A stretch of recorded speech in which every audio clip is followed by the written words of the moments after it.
73% of professionals will abandon their goals within the first 2 weeks.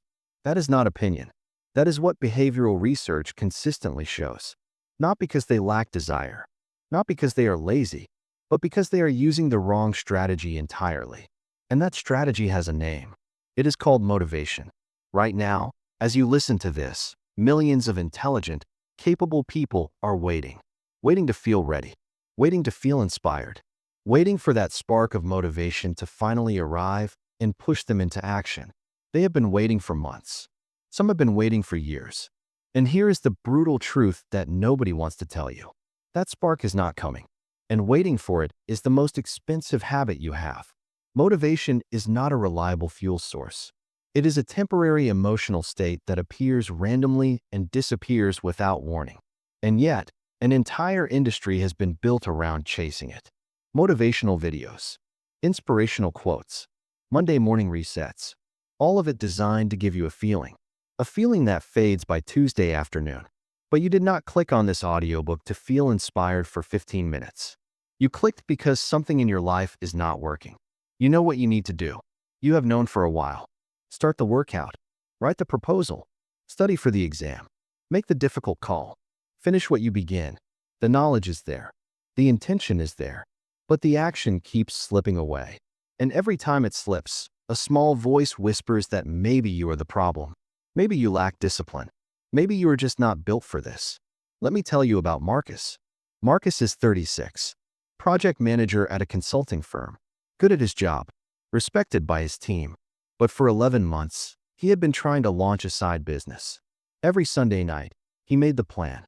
This week would be different. He would wake up early. He would work on his project for 1 hour before leaving for the office. He would finally make progress.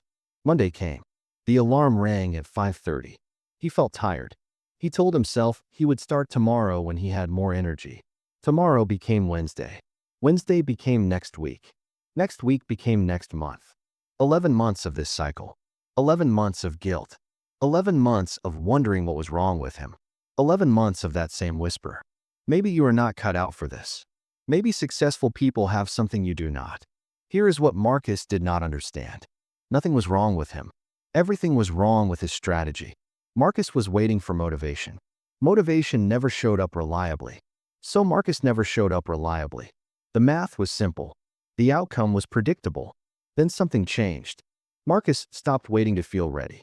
He stopped relying on motivation as his fuel source. He installed a system instead. A system built on the same principles you are about to learn. Within 6 weeks, his side project was live. Not because he became a different person. Not because he found some hidden reserve of discipline. Because he stopped fighting his brain and started working with it. That voice in your head, the one telling you that you are the problem, that voice is wrong. And in the next 76 minutes, I am going to prove it. Here is what Stanford behavioral scientists discovered after studying high performers for over 2 decades. The difference between people who consistently take action and people who consistently procrastinate is not motivation. It is not willpower. It is not even discipline in the way most people understand it. The difference is friction. The people who get things done have learned, consciously or unconsciously, to reduce the friction between intention and action. They have installed tiny psychological switches that make starting feel easier than avoiding. They do not fight their brain. They work with it. And that is exactly what this audiobook will teach you to do. You are about to learn 8 specific techniques that bypass your brain's resistance system. Not theory, not philosophy. Practical switches you can install this week. Some will take 2 minutes. Some will take 30 seconds. None of them require you to become a different person or summon superhuman willpower. They simply require you to understand one fundamental truth. Resistance is a system problem, not a character flaw. Let me say that again because it might be the most important sentence in this entire audiobook. Resistance is a system problem, not a character flaw. The reason you procrastinate is not because something is wrong with you. It is because something is wrong with your system. Your environment is designed for distraction. Your habits are designed for comfort. Your brain is designed to conserve energy. When you try to push against all 3 using nothing but willpower, you lose. Not sometimes. Almost always. Willpower is a limited resource. It depletes throughout the day. It crumbles under stress. It fails precisely when you need it most. But here is what the research reveals. You do not need more willpower. You need less friction. You need a system where action becomes the path of least resistance, where starting feels easier than avoiding, where the hard thing becomes the default thing.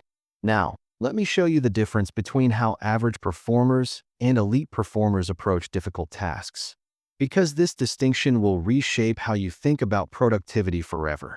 Average performers wake up and ask themselves a question. Do I feel like doing this today? They scan their emotional state. They check their energy levels. They look for motivation.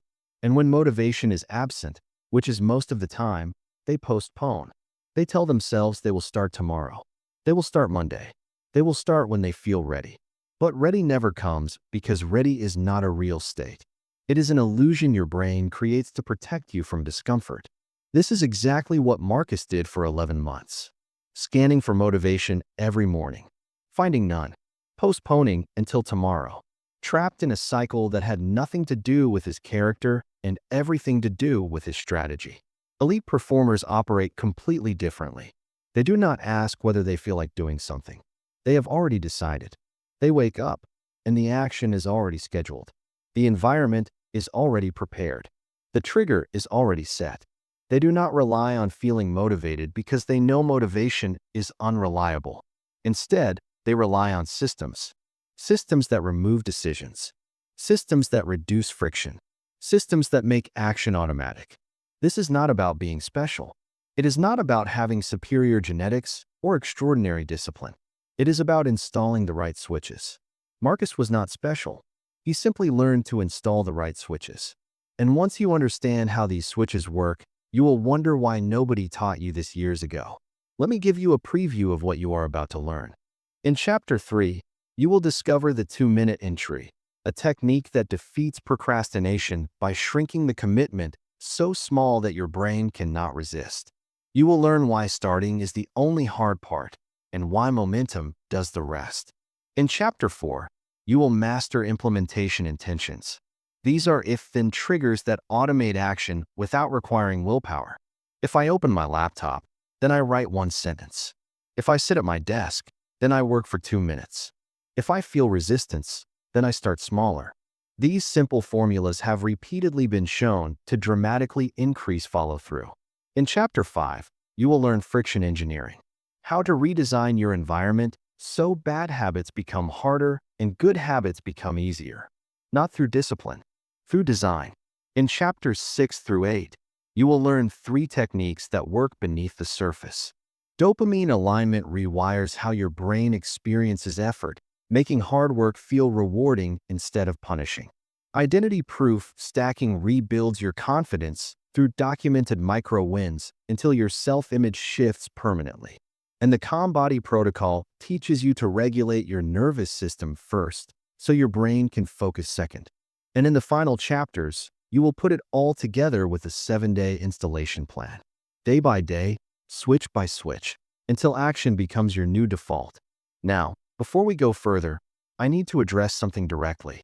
You have probably consumed a lot of productivity content before this. Books, videos, podcasts, articles. You have heard about habits. You have heard about discipline. You have heard about the magic of morning routines. And yet, here you are, still searching for something that actually works. That is not your fault. Most productivity advice fails because it treats humans like machines. It assumes you can simply decide to change and then execute that decision through pure effort. But you are not a machine. You are a biological organism with a brain that evolved over millions of years to conserve energy, avoid threat, and seek immediate reward. Fighting that brain through willpower is like trying to swim upstream in a river. You might make progress for a while, but eventually, you will exhaust yourself and get swept back to where you started.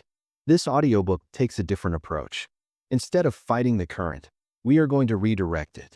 We are going to use your brain's natural tendencies as leverage rather than obstacles. We are going to make the current work for you. Here is my promise to you. If you apply even 3 of the 8 techniques in this audiobook, you will notice a measurable difference within 7 days. Not because you will become more motivated, but because you will need less motivation. The system will carry you. Average performers believe they need to feel different before they can act different. Elite performers know the opposite is true. Act first. Feeling follows. Start before you are ready. Momentum creates motivation, not the other way around. This audiobook is not about inspiration. It is about installation. Each chapter gives you a specific switch to install in your life. By the time you finish, you will have a complete system for getting hard things done without the internal battle, without the guilt spiral, without the endless waiting for motivation that never arrives. So here's what happens next. In Chapter 2, we are going to open the hood of your brain and look at exactly why it resists hard tasks. You will understand the neuroscience of procrastination, and more importantly, you will see the precise leverage points where these 8 techniques intervene. Once you understand why your brain creates resistance, defeating that resistance becomes almost mechanical. But I need to warn you about something first. What you learn in Chapter 2 might be uncomfortable. You will see patterns you recognize. You will understand why you have been stuck. You will realize that the productivity strategies you have been using were designed to fail. That discomfort is temporary. What comes after is permanent change. The gap between where you are and where you want to be is not filled by motivation. It is bridged by systems. And you are about to build yours. Let us begin. Chapter 2. Why your brain resists hard things. Your brain makes over 35,000 decisions every single day, and it has one primary objective that overrides everything else. Conserve energy. This is not a flaw. This is not weakness. This is 2 million years of evolutionary programming working exactly as designed. Your ancestors survived because their brains learned to avoid unnecessary effort. The ones who wasted energy on non-essential tasks did not live long enough to pass on their genes. You are the descendant of energy conservers, which means every time you try to do something difficult, you are fighting against biology itself. But here is what makes this fascinating. Your brain does not actually resist hard things. It resists uncertain things. It resists things that require decisions. It resists things that feel big, ambiguous, or potentially threatening to your self-image. Understanding this distinction changes everything. Because once you know what your brain is actually avoiding, you can engineer around it. Neuroscientists at MIT's Picower Institute for Learning and Memory published a landmark study in 2018 that revealed something remarkable about the prefrontal cortex, the part of your brain responsible for decision-making and self-control. They discovered that this region has limited capacity. It functions like a battery that drains throughout the day. Every decision you make, no matter how small, depletes this battery. By the time most professionals finish their workday, their prefrontal cortex is running on empty. And this is precisely when they are supposed to go to the gym, work on their side project, or have that difficult conversation they have been avoiding. The timing could not be worse. You try to do hard things when your brain has the least capacity to support you. Then, when you fail, you blame yourself. You call it laziness. You call it lack of discipline. But the real problem is not your character. It is your system. Let me show you exactly how your brain creates resistance. There are 3 mechanisms at work, and understanding them will give you the leverage you need to defeat them. The first mechanism is called the effort-reward calculation. Your brain is constantly running a cost-benefit analysis in the background. It asks one simple question: is the effort required worth the reward expected? Here's the problem. Your brain heavily discounts future rewards. A reward that arrives in 3 months feels almost worthless compared to a reward that arrives in 3 seconds. This is called temporal discounting, and Harvard researchers have measured it precisely. The perceived value of a future reward drops by roughly 50% for every week it is delayed. Think about what this means for your goals. The reward for exercising consistently arrives in months. The reward for writing that proposal arrives in weeks. The reward for studying arrives after the exam. But the reward for checking your phone arrives instantly. The reward for eating comfort food arrives in seconds. Your brain is not stupid. It is doing math. And the math keeps telling it that avoidance pays better than action. This is why motivation fails. Motivation tries to increase the perceived value of future rewards. But no matter how motivated you feel, You cannot override 2 million years of evolutionary wiring through sheer enthusiasm. The discount rate is built into your neurology. What you can do is change the equation entirely. Instead of trying to make the future reward feel bigger, you make the present effort feel smaller. That is the foundation of the 2-minute entry you will learn in Chapter 3. The second mechanism is cognitive load. Your brain has a threshold for complexity. When a task exceeds that threshold, resistance spikes dramatically. This is not about the task being hard. It is about the task feeling hard because it has too many undefined steps. Consider the difference between these two instructions. First instruction, work on your project. Second instruction, open the document and write the first sentence. The first instruction triggers resistance because your brain immediately starts calculating all the subtasks involved. What part of the project? Where did I leave off? What decisions do I need to make? What if I make the wrong choice? This cascade of questions creates cognitive load, and cognitive load creates paralysis. The second instruction triggers almost no resistance because there is nothing to calculate. Open, write, one sentence, done. Your brain can execute clear, specific actions without engaging the prefrontal cortex heavily. This is why vague intentions fail and specific plans succeed. A study published in the British Journal of Health Psychology in 2002 demonstrated this perfectly. Participants who wrote down exactly when and where they would exercise were 200% more likely to follow through than participants who simply intended to exercise more. Same goal, same motivation, completely different results. The only difference was specificity. The third mechanism is identity protection. This one is subtle but powerful. Your brain has a self-image, a story it tells about who you are, and it will do almost anything to protect that story from threat. When you attempt something difficult, your brain perceives potential failure, and failure threatens your self-image. So your brain creates resistance to protect you from the possibility of proving yourself inadequate. This is why perfectionism and procrastination are so closely linked. Perfectionists are not avoiding work. They are avoiding judgment. If they never finish, they can never be evaluated. If they never truly try, they can never truly fail. The identity stays protected even as the goals go unmet. Stanford psychologist Carol Dweck's research on mindset illuminates this mechanism clearly. People with a fixed mindset, those who believe their abilities are static, experience far more resistance than people with a growth mindset. Why? Because for fixed mindset individuals, every task is a test of their permanent worth. Failure is not information. Failure is identity destruction. Of course, their brain resists. Now let me show you how average performers and elite performers respond to these three mechanisms differently. Average performers try to overcome resistance through willpower. They grit their teeth. They tell themselves to push through.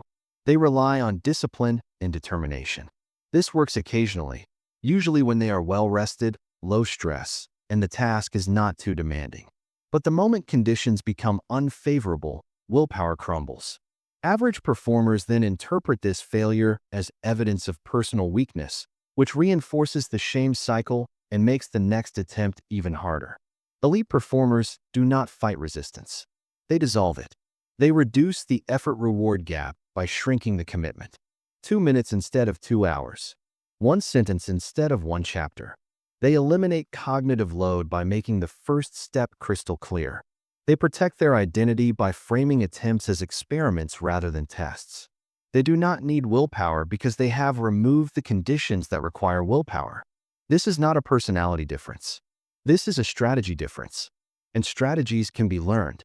Here is something that might surprise you. Your brain's resistance system is not trying to sabotage you. It is trying to protect you from wasted effort, from potential failure, from threats to your self-image. The problem is that this protection system was calibrated for a world that no longer exists. In prehistoric times, conserving energy was smart. Avoiding uncertain outcomes was smart. Protecting social standing was smart. But in the modern world, these same instincts keep you trapped in comfort while your potential withers. You cannot delete these instincts, but you can redirect them. You can make your brain believe that starting is safe, that the effort is minimal, that failure is impossible because the bar is so low. This is not manipulation. This is alignment.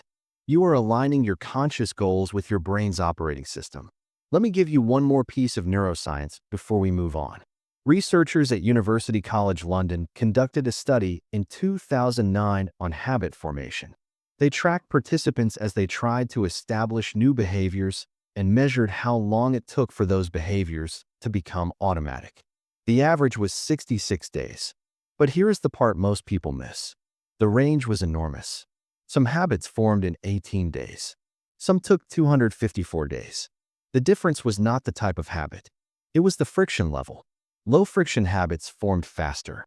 High-friction habits formed slower or not at all. This tells you exactly where to focus your effort. Not on building motivation. Not on developing discipline. On reducing friction. Every obstacle you remove accelerates habit formation. Every decision you eliminate speeds up automation. This is the highest leverage work you can do. Now, let me connect all of this to what comes next.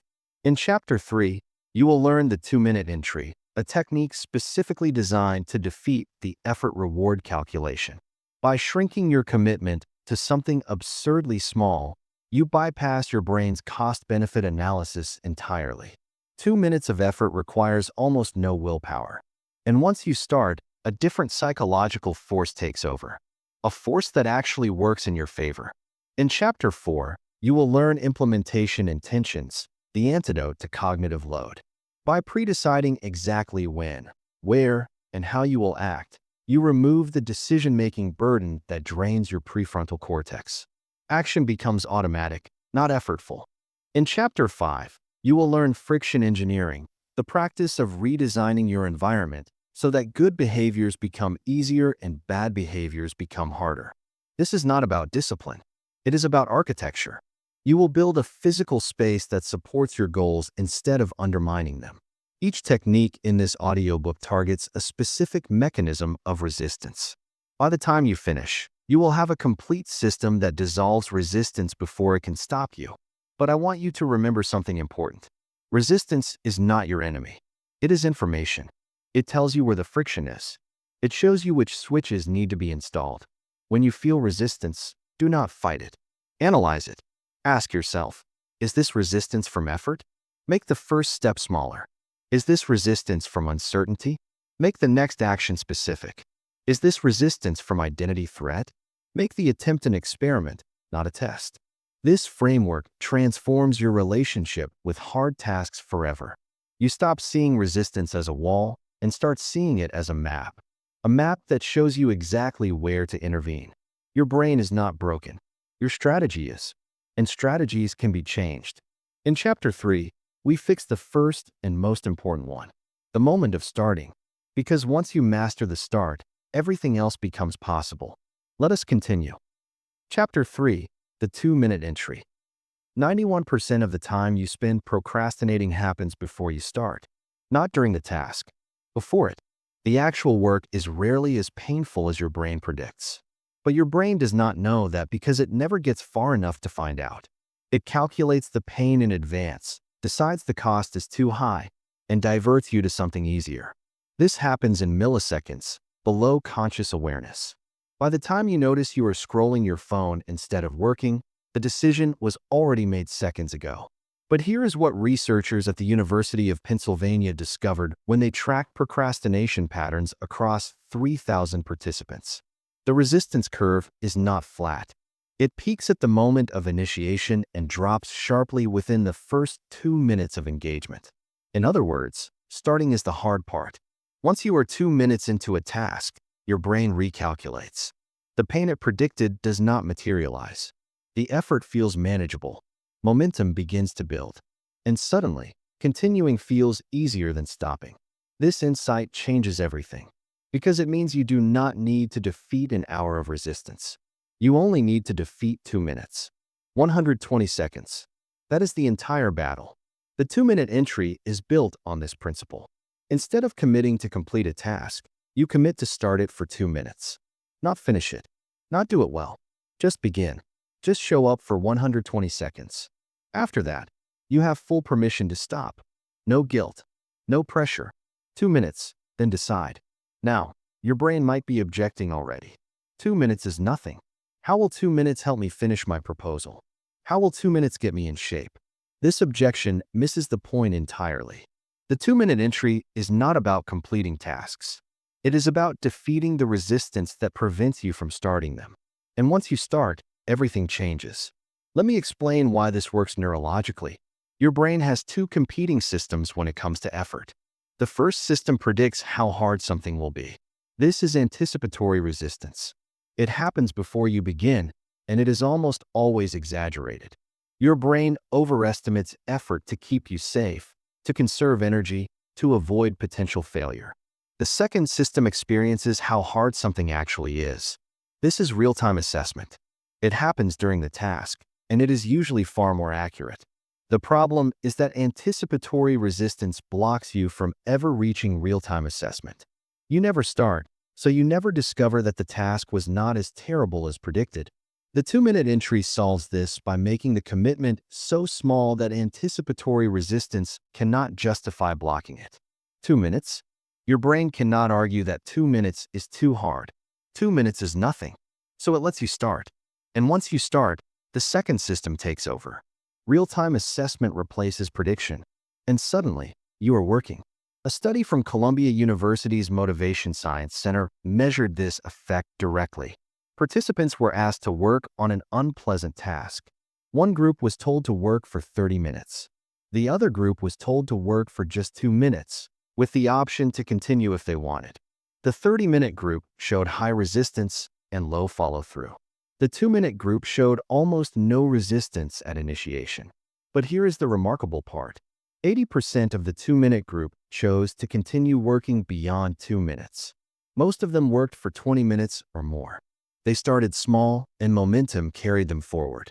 This is the hidden power of micro-commitments. They hack the resistance curve. They get you past the peak where procrastination lives. Once you are on the other side, continuing becomes the path of least resistance. Let me show you how to apply this immediately. Think about a task you have been avoiding. Maybe it is a report you need to write. Maybe it is a workout you keep postponing. Maybe it is a difficult conversation you need to have. Now, shrink that task to its 2-minute version. What is the smallest possible starting action? For the report, the 2-minute version might be: open the document and write one sentence. Not a good sentence. Not the introduction. One sentence. Any sentence. For the workout, the 2-minute version might be: put on your workout clothes and do one push-up. Not a full routine. Not even a warm-up. One push-up.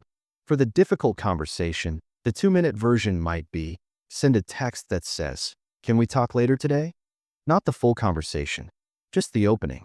These micro-actions seem insignificant, and that is exactly why they work. Your brain cannot generate serious resistance against something this small. There is no threat to calculate, no massive effort to avoid, no identity risk to protect against. One sentence, one push-up, one text. Your brain shrugs and lets you proceed. But once you proceed, something shifts. The document is open. You have already written one sentence. Writing a second sentence requires almost no additional activation energy. The workout clothes are on. You have already done one push-up. Doing a few more feels natural. The text is sent. The conversation is now scheduled. The anticipation transforms into preparation. This is the Zygarnik effect in action, named after Russian psychologist Bluma Zygarnik, who discovered it in the 1920s. Her research showed that the human brain has a strong drive to complete unfinished tasks. Once something is started, your brain allocates attention and resources to finishing it. But this effect only activates after initiation. Before you start, your brain is indifferent. After you start, your brain becomes invested. The 2-minute entry triggers this psychological switch. Now, let me show you the difference between how average performers and elite performers use this principle. Average performers set ambitious goals. I will work out for an hour. I will write 2,000 words. I will study for the entire evening. These goals feel motivating when they are set. But when execution time arrives, the size of the commitment triggers massive resistance. The brain calculates the effort, decides it is too much, and initiates avoidance. Average performers then interpret their failure to start as evidence of laziness or lack of discipline. They set the same ambitious goals again. The cycle repeats. Elite performers understand that ambition is for planning, not for starting. When execution time arrives, they shrink the commitment to something frictionless. 2 minutes, 1 rep, 1 paragraph. They get themselves into motion first, then let momentum expand the effort naturally. They know that a small start that actually happens is infinitely more valuable than an ambitious plan that never begins. Here is a practical framework you can use starting today. I call it the 2-minute translation. Take any task on your list and translate it into its 2-minute version using this formula.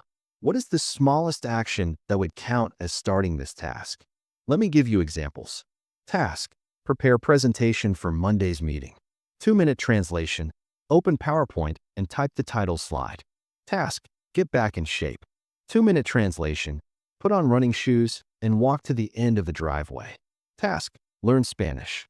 2-minute translation: open the language app and complete 1 lesson.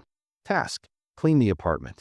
2-minute translation: pick up 5 items and put them in their proper place. Task: work on side business. 2-minute translation: open the project folder and review the last thing you worked on. Notice what these translations have in common. They are specific. They are physical. They require almost no decision-making. You could do any of them while half asleep. That is the point. The 2-minute entry is not about productivity. It is about initiation. It is about crossing the starting line so that momentum can take over. Now, I need to address a common mistake. Some people hear about the 2-minute entry and try to trick themselves. They say they are committing to 2 minutes, but secretly they plan to work for an hour. This does not work. Your brain is not stupid.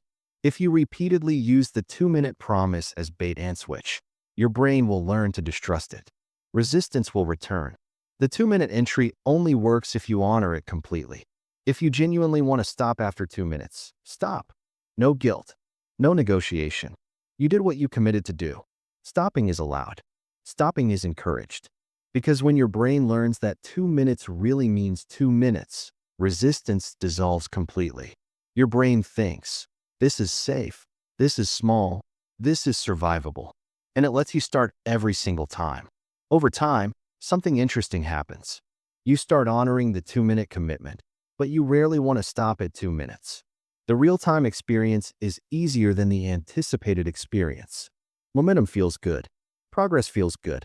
You choose to continue, not because you forced yourself, but because continuing became the natural choice.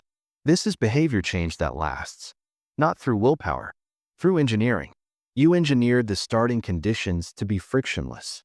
You let psychology do the rest. But the 2-minute entry has a limitation. It requires you to remember to use it at the right moment. When resistance is high, your brain does not naturally think, I should shrink this commitment. It thinks, I should check my phone, or I should do this later. The 2-minute entry is powerful, but it needs a trigger. Something that automatically reminds you to deploy it when the critical moment arrives. That trigger is called an implementation intention, and it is the most underutilized tool in behavior change.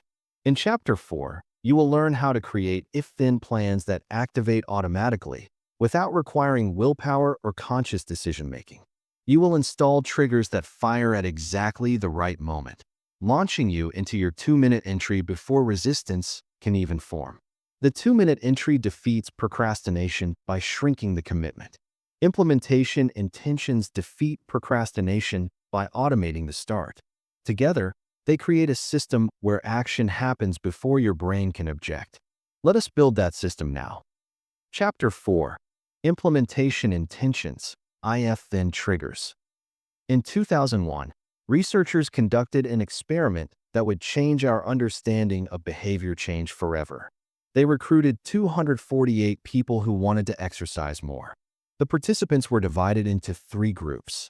The first group received no special instructions. They simply tracked whether they exercised. The second group received motivational content. They read about the benefits of exercise, the health risks of sedentary behavior, the importance of physical activity. The third group received something different.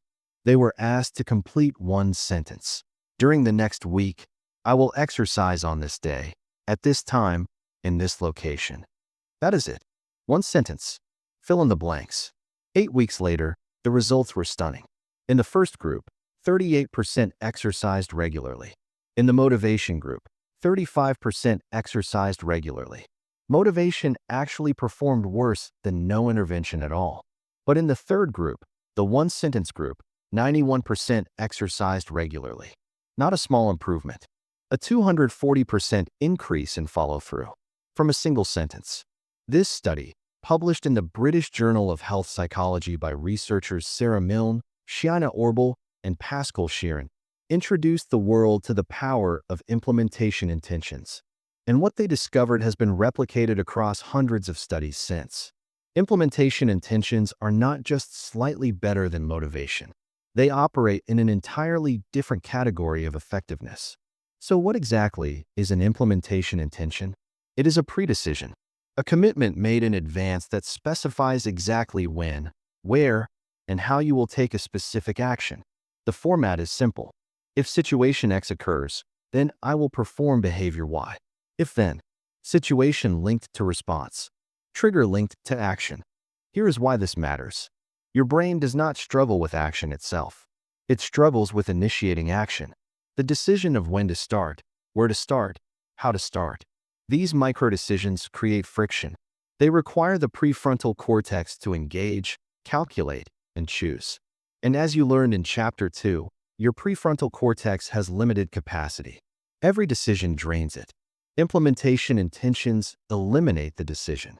The if-then structure creates a direct link between a situational cue and a behavioral response. When you encounter the cue, the behavior activates automatically. No deliberation required. No willpower needed. The decision was already made. All that remains is execution. Peter Gollwitzer, the psychologist at New York University who pioneered this research, calls this strategic automaticity. You are deliberately installing automatic behaviors. You are programming yourself in advance so that when the critical moment arrives, the right action fires without conscious effort. Let me show you how this works in practice. And more importantly, I am going to give you specific scripts you can start using today. Because the gap between knowing about implementation intentions and actually using them is enormous. Most people have heard of if-then planning. Almost nobody has a library of ready-to-use scripts for their specific challenges. Here are implementation intentions for work. If I sit down at my desk in the morning, then I will open my most important project before checking email. If I feel the urge to check social media during work hours, then I will write one sentence on my current task instead. If I finish a meeting, then I will immediately capture 3 action items in my task manager. If I feel overwhelmed by a large project, then I will identify and complete just the next single step. If my energy drops in the afternoon, then I will stand up, take 10 deep breaths, and return to one focused task. If I receive a non-urgent email, then I will process it during my designated email block, not immediately. Here are implementation intentions for health and fitness. If I wake up in the morning, then I will put on my workout clothes before doing anything else. If I put on my workout clothes, then I will do at least 2 minutes of movement. If I feel too tired to exercise, then I will commit to just 5 minutes and reassess. If I open the refrigerator for a snack, then I will drink a full glass of water first. If I finish dinner, then I will take a 10-minute walk around the block. If I lie down in bed, then I will put my phone in another room. Here are implementation intentions for learning and personal projects.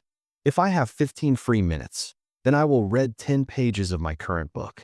If I sit on public transit, then I will listen to an educational podcast or audiobook.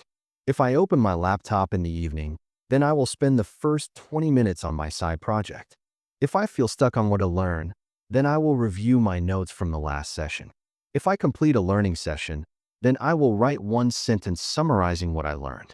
Notice the structure of each script. The if part is a specific, observable situation, not a feeling, not an intention, a concrete cue you will definitely encounter. The then part is a specific, actionable behavior, not a goal, not an outcome, a clear action you can take immediately. This specificity is critical. Research from the University of Sheffield found that vague implementation intentions have almost no effect. If I have time, then I will work on my project. This is too ambiguous. When exactly? What counts as having time? What specifically will you do? Compare that to, if I finish lunch, then I will work on the introduction of my project for 15 minutes. Now the cue is clear. The action is clear. The duration is clear. Your brain knows exactly when to activate and exactly what to do. Here is where most people make mistakes with implementation intentions. They create too many. They make them too complex.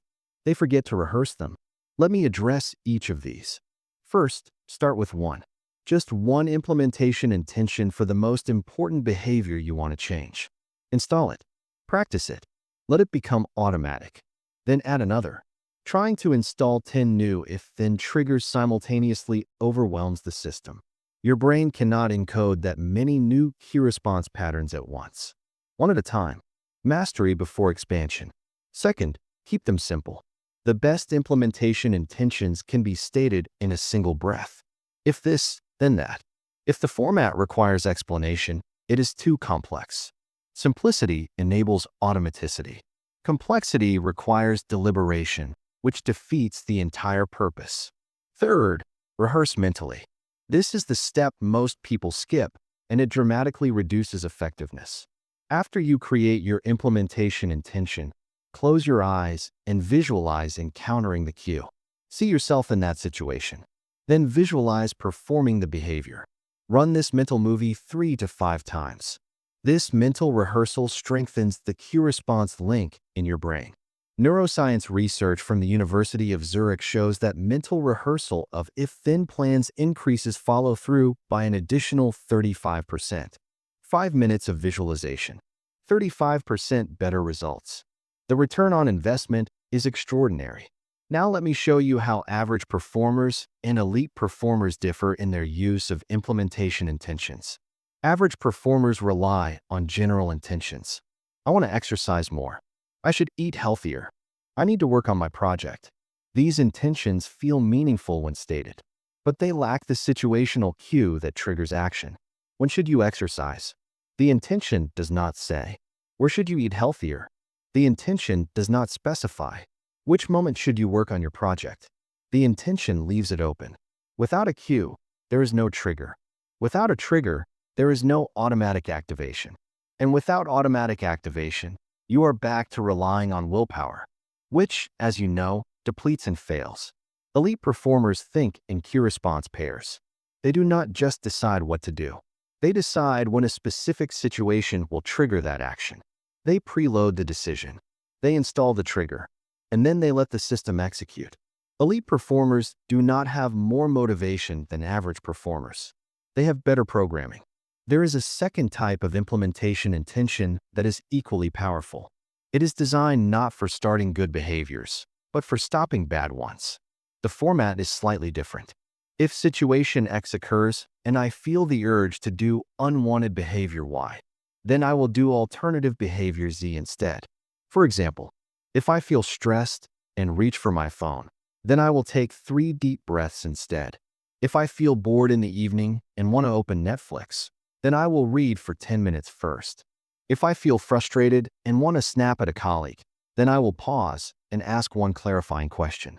If I feel the urge to hit snooze, then I will count 5, 4, 3, 2, 1 and put my feet on the floor. These defensive implementation intentions interrupt automatic patterns that do not serve you. They create a wedge between stimulus and response, a moment of space where a different behavior can be inserted. You are not suppressing the urge. You are redirecting it. You are giving your brain a better option that is already preloaded and ready to execute. Here is something important to understand. Implementation intentions are not about controlling yourself. They are about programming yourself. The distinction matters. Control implies force. Force depletes willpower. Programming implies installation. Installation creates automaticity. You install the if-then trigger once, rehearse it a few times, and then the system runs on its own. This is sustainable behavior change, not fighting yourself every day. Installing the right programming and letting it execute. Now, let me connect this to what you learned in Chapter 3. The 2-minute entry gives you a frictionless starting point. Implementation intentions give you an automatic trigger to reach that starting point. Combined, they create a powerful system. Here is an example.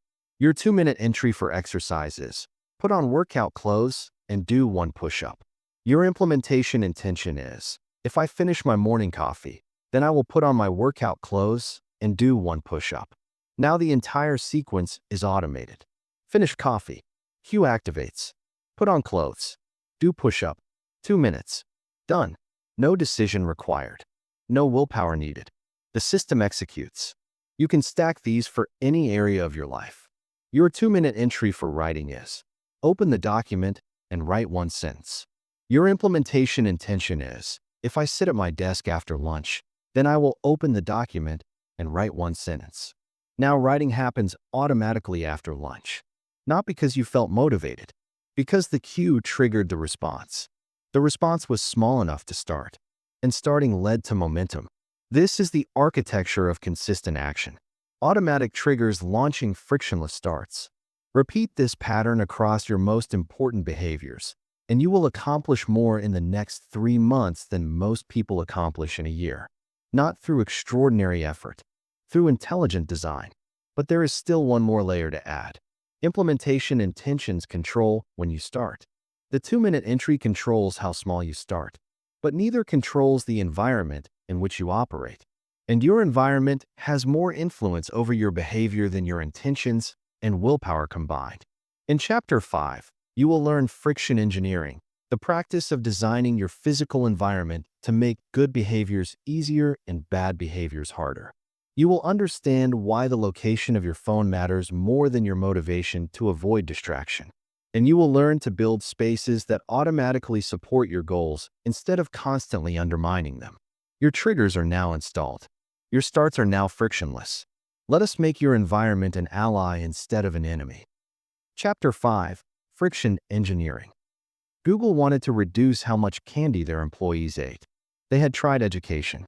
They had tried messaging about healthy choices. They had tried putting nutritional information next to the candy bowls. Nothing worked. People kept eating candy at alarming rates. Then they tried something different.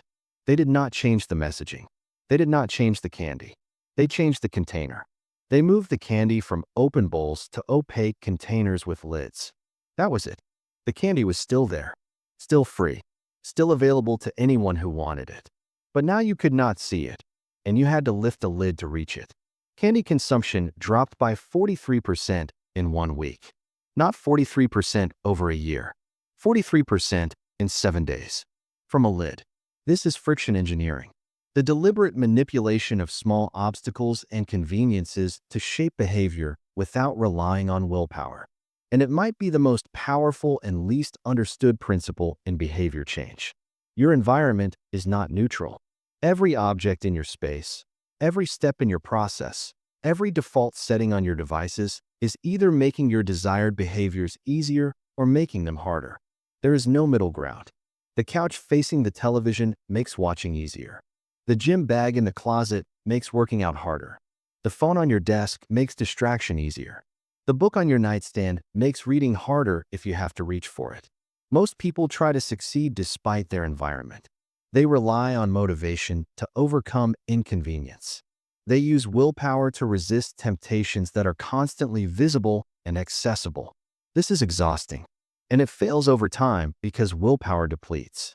Elite performers understand something different. They do not fight their environment. They design it. Here is the core principle of friction engineering. Reduce friction for behaviors you want. Increase friction for behaviors you want to avoid. Friction is any obstacle between you and an action.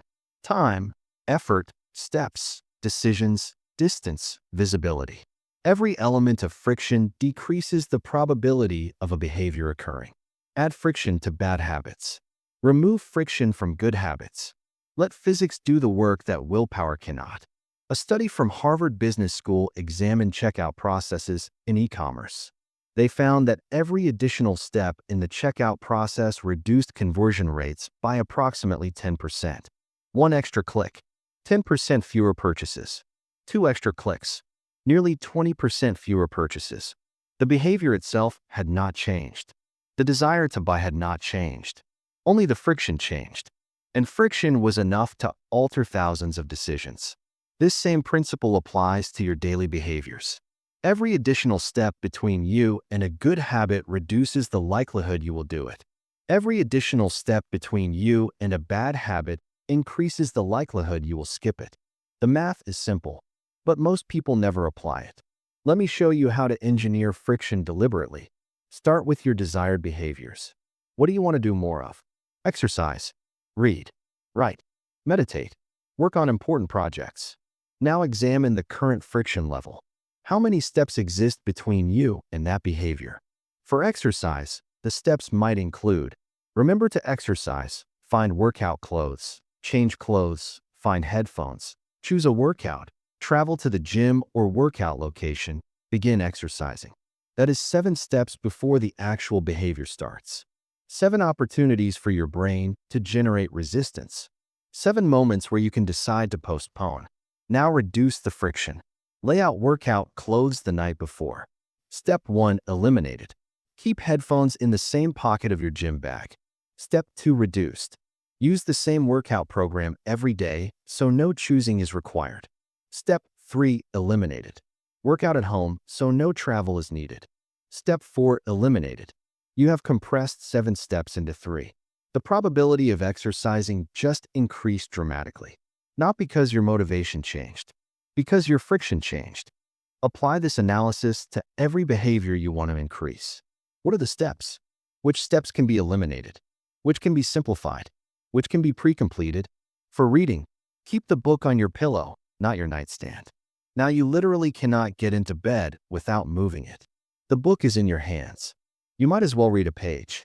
For writing, keep the document open on your computer.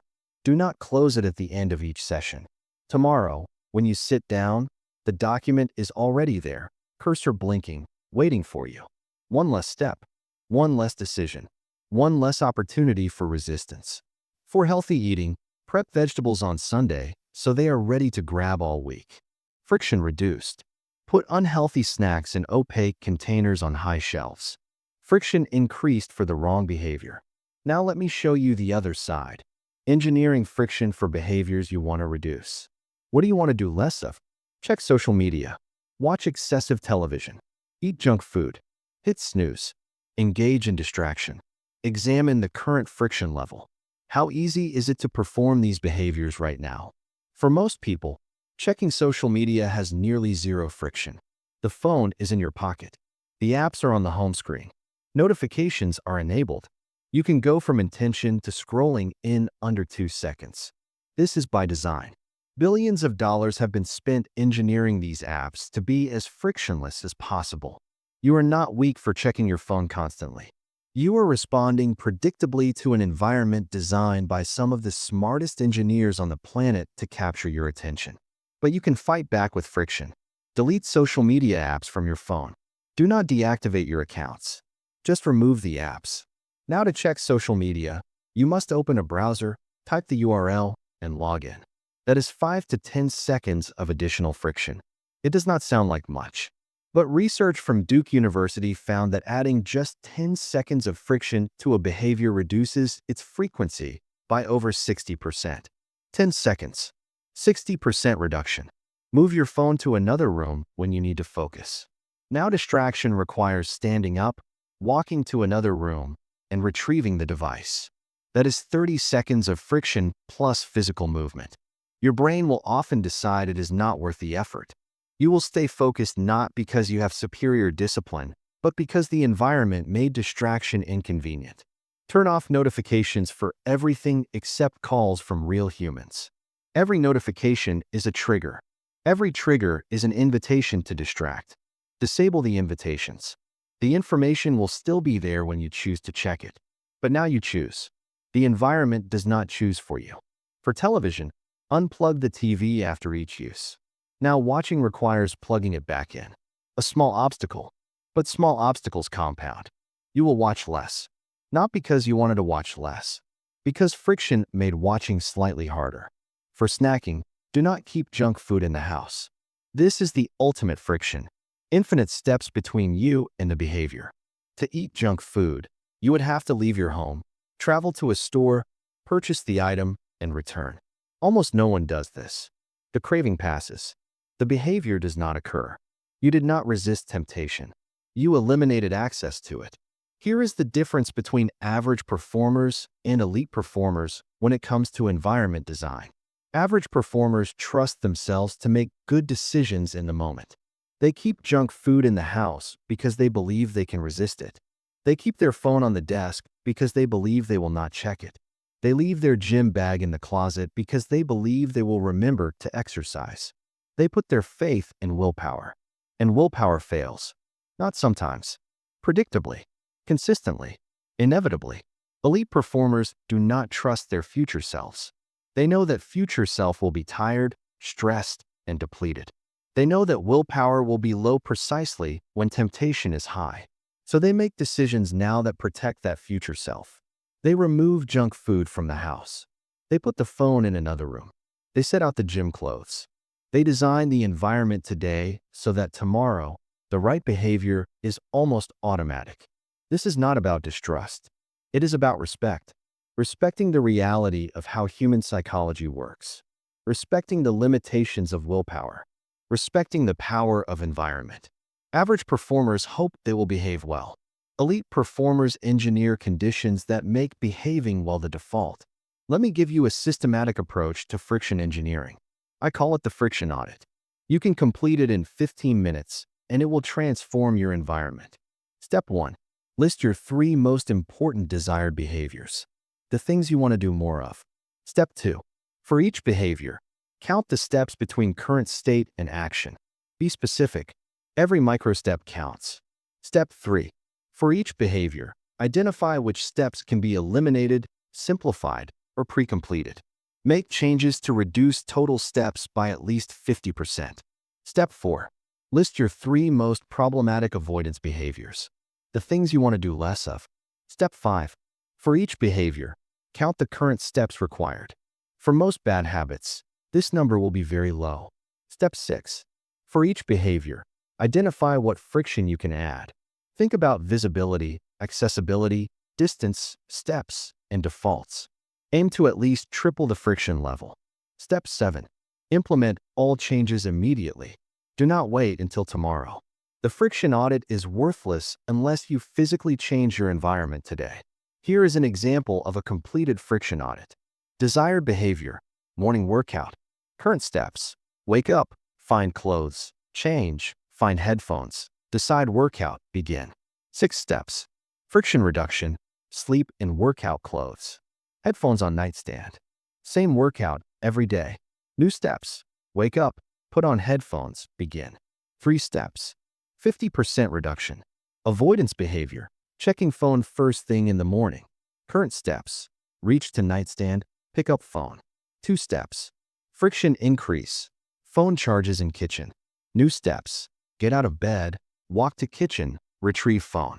For steps plus physical movement, 200% increase. This audit takes 15 minutes. The behavior changes last for months. The return is extraordinary. Now, there is an advanced application of friction engineering that most people miss. It involves engineering your digital environment with the same intentionality as your physical environment. Your computer and phone have defaults. Those defaults were set by companies whose goals do not align with yours. They want engagement. You want focus. They want you checking constantly. You want deep work. Every default setting is a friction decision someone else made for you. Take control of these defaults. Turn your phone to grayscale mode. Color is stimulating and addictive. Grayscale is boring. Your phone becomes a tool instead of a slot machine. Use website blockers during focus hours. Applications like Freedom, Cold Turkey, or the built-in focus modes on Apple devices allow you to make distracting sites inaccessible during specified times. Now checking Twitter is not just inconvenient. It is impossible. Infinite friction. Set your email to manual refresh only. Now you check email when you decide to check email. The application does not interrupt you. You control the timing. Create a separate browser profile for work with only work-related bookmarks. Create another for personal use. Now context switching requires switching profiles. A small friction increase. a significant reduction in accidental distraction. Your environment is the invisible architect of your behavior. Every element of friction matters. Every step counts. You cannot consistently outperform your environment through willpower alone, but you can redesign your environment to make the right behaviors effortless and the wrong behaviors inconvenient. You have now learned to trigger action automatically with implementation intentions. You have learned to start with minimal resistance through the 2-minute entry. You have learned to shape your environment through friction engineering. But there is still a hidden force that drives behavior more powerfully than any technique. That force is dopamine. And in Chapter 6, you will learn why most people accidentally train their brain to hate hard work, and how a simple timing adjustment can make effort feel rewarding instead of punishing. Let us rewire your reward system. Chapter 6: Dopamine Alignment. Dopamine is not what you think it is. For years, popular science has called it the pleasure chemical, the reward molecule, the thing that makes you feel good after accomplishing something. This description is wrong, and this misunderstanding is causing millions of people to accidentally train their brains to hate hard work. Here is what neuroscientists at Stanford University discovered when they mapped dopamine function with precision. Dopamine is not primarily released when you receive a reward. It is released when you anticipate a reward. The peak of dopamine activity happens before the reward arrives, not after. Your brain is not rewarding you for what you did. It is motivating you toward what you might get. This distinction changes everything about how you should approach effort and reward. Think about the last time you scrolled social media. Every swipe, every refresh, every notification created a small spike of dopamine. Not because the content was rewarding. Most of it was forgettable. The dopamine came from anticipation. Maybe the next post will be interesting. Maybe the next refresh will show something exciting. Maybe someone liked my comment. Your brain was not being rewarded. It was being baited. Over and over, hundreds of times per hour, your dopamine system was activated by the possibility of reward. Now think about the last time you worked on something difficult. A report, a workout, a study session. There was no anticipation of immediate reward. The payoff was distant, abstract, uncertain. Your dopamine system was quiet. The work felt like effort, like grinding, like something you had to push through. Not because the work was inherently unrewarding, but because your brain had no dopamine anticipation associated with it. Here's the problem. When you consistently pair easy activities with high dopamine anticipation and hard activities with low dopamine anticipation, you train your brain. You teach it that easy equals rewarding and hard equals unrewarding. Over time, this training becomes automatic. Your brain learns to crave distraction and avoid effort. Not because you are lazy, because you accidentally conditioned yourself through thousands of repetitions. The average person checks their phone 96 times per day. That is 96 dopamine spikes from anticipation. 96 repetitions of the lesson that the phone equals reward. Meanwhile, they might do one focused work session, one workout, one difficult conversation. The ratio is 96 to 1. The training effect is overwhelming. The brain learns exactly what you teach it. But this process can be reversed. You can realign your dopamine system so that effort feels rewarding instead of punishing. Not through willpower, through strategic timing of rewards, through deliberate pairing of anticipation with the behaviors you want to reinforce. This is dopamine alignment. Let me show you the 4 principles of dopamine alignment. Each one targets a specific aspect of how your reward system learns. Principle 1: Anticipation before action. Your brain releases dopamine in anticipation of reward. Use this. Before starting a difficult task, spend 30 seconds visualizing the reward that will follow. Not the distant reward like career success or health improvements. The immediate reward you will give yourself after the session is complete. For example, before a workout, visualize sitting down afterward with your favorite post-workout meal. See it clearly. Smell it. Feel the satisfaction of having earned it. This visualization activates dopamine before the workout begins. Now the workout is associated with reward anticipation, not just effort. Before a writing session, visualize the moment you will close the document and do something you enjoy. A walk, a coffee, A conversation. Before a difficult call, visualize how you will feel after the call is done and the weight is lifted. Anticipation activates dopamine. Dopamine makes effort feel more tolerable. The sequence matters. Principle 2. Reward during, not just after. Most people delay all rewards until after the hard work is complete. They grind through 60 minutes of effort, then reward themselves. This approach disconnects the reward from the experience of effort. Your brain does not associate the two. Instead, embed small rewards within the effort itself. Listen to your favorite playlist only during workouts. Now music becomes associated with exercise. Your brain starts to anticipate the music, which means it starts to anticipate the workout. A study from Brunel University found that participants who listened to music during exercise reported 40% lower perceived effort compared to those who exercised in silence. Same workout, same physiological demand, but the embedded reward changed the subjective experience. Drink your favorite beverage only during deep work sessions. Now that coffee or tea becomes paired with focus. Your brain begins to anticipate the drink, which means it begins to anticipate the work. The reward is not delayed until after. It is woven into the experience itself. Principle 3. Immediate acknowledgement after completion. Your brain has a narrow window for associating effort with reward. If the reward comes too long after the effort, the connection weakens.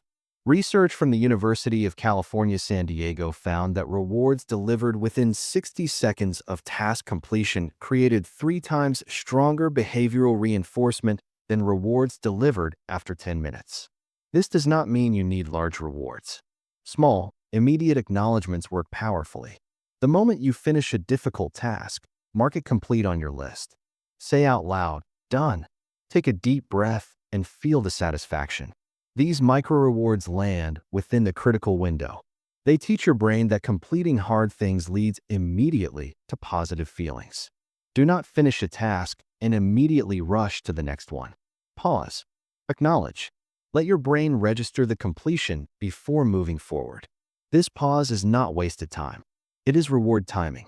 It is training your brain to associate effort with satisfaction. Principle 4. Protect the reward from contamination. This principle is counterintuitive but critical. If you consume high dopamine activities before or during your hard work, you contaminate the reward signal. Your brain cannot differentiate between the dopamine from scrolling social media and the dopamine from completing your task. The signals get mixed. The association weakens. What does this mean practically? Do not check social media immediately before starting difficult work. Do not watch entertaining videos during your break. Do not eat highly stimulating food while working. These high dopamine activities raise your baseline. Then, when the work-related reward comes, it does not register as strongly. It gets lost in the noise. Dr. Anna Lemke, chief of the Stanford Addiction Medicine Dual Diagnosis Clinic, calls this the pleasure-pain balance. Every high dopamine spike is followed by a dopamine deficit. Your brain seeks homeostasis. If you spike dopamine with social media at 9 in the morning, you will experience a dopamine dip at 9:30. That dip will make hard work feel even more aversive. You are not starting from neutral. You are starting from below baseline. The solution is to protect the hours before and during hard work from dopamine contamination. Save high dopamine activities for after your important work is complete.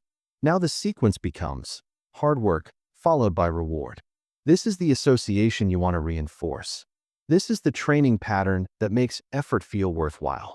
Let me show you how average performers and elite performers differ in their dopamine management. Average performers reward themselves for starting hard work by checking their phone for a few minutes first. They think they are getting motivated. They think they are easing into the day. But neurologically, they are contaminating their dopamine baseline. They spike dopamine before the hard work. Then they experience a dip during the hard work. The work feels terrible. They interpret this as the work being inherently unpleasant. So they reward themselves even more before starting next time. The cycle worsens. Elite performers protect their dopamine baseline before important work. They keep the morning low stimulation. They save entertainment for evening. They do not check social media until their most important task is complete. When they finally engage in rewarding activities, the rewards feel intense because the baseline is clean.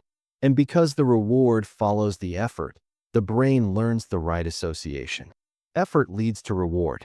Effort becomes something to anticipate, not avoid. This is not about deprivation. It is about sequencing. You can have all the same pleasures. You just have them in a different order. Hard work first, then reward. Not reward first, then try to work. Here is a practical protocol you can implement starting tomorrow. I call it the clean baseline protocol. Morning routine. No phone for the first 60 minutes after waking. No social media. No news. No entertainment. Keep dopamine baseline low and stable. Before hard work, spend 30 seconds visualizing the reward that will follow.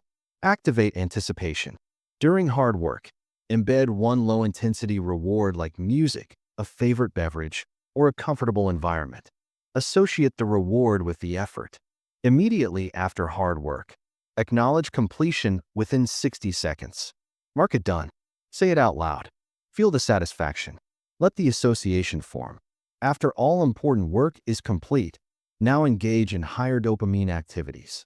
Entertainment, social media, relaxation. The reward follows the effort. The brain learns the right sequence. This protocol does not require willpower once it becomes habit. You are not resisting temptation. You are reordering your day so that temptation comes at the right time. The dopamine spikes still happen. They just happen after the hard work, which trains your brain to see hard work as the pathway to reward.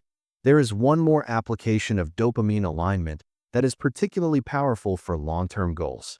When the reward for your effort is months or years away, your brain discounts it heavily.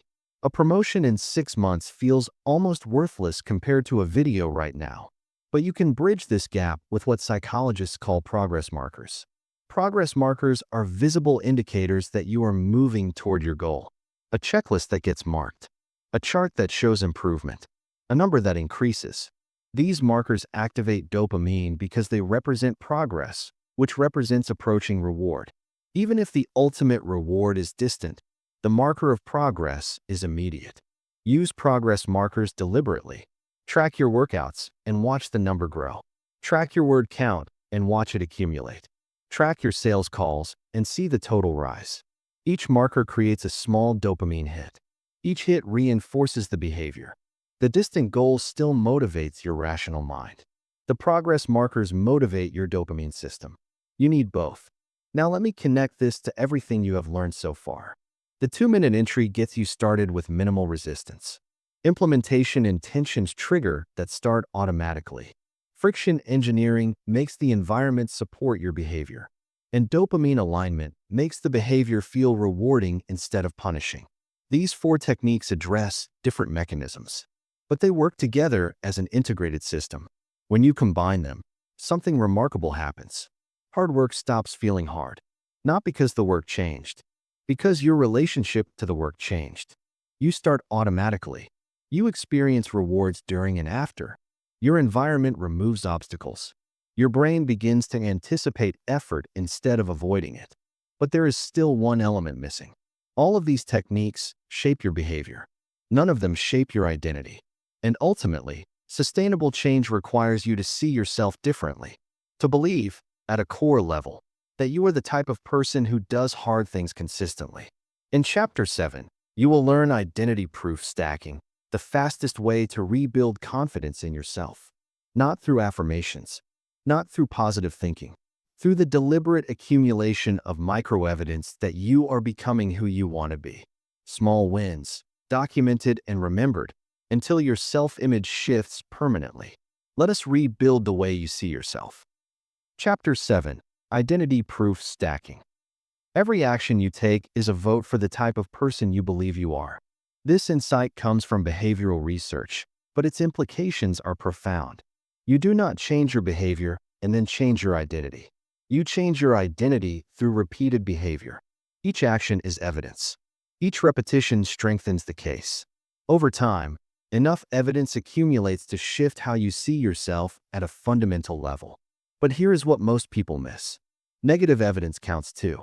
Every time you skip the workout, you cast a vote for being someone who skips workouts.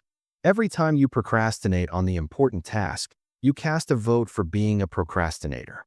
Every time you break a promise to yourself, you cast a vote for being someone whose promises cannot be trusted.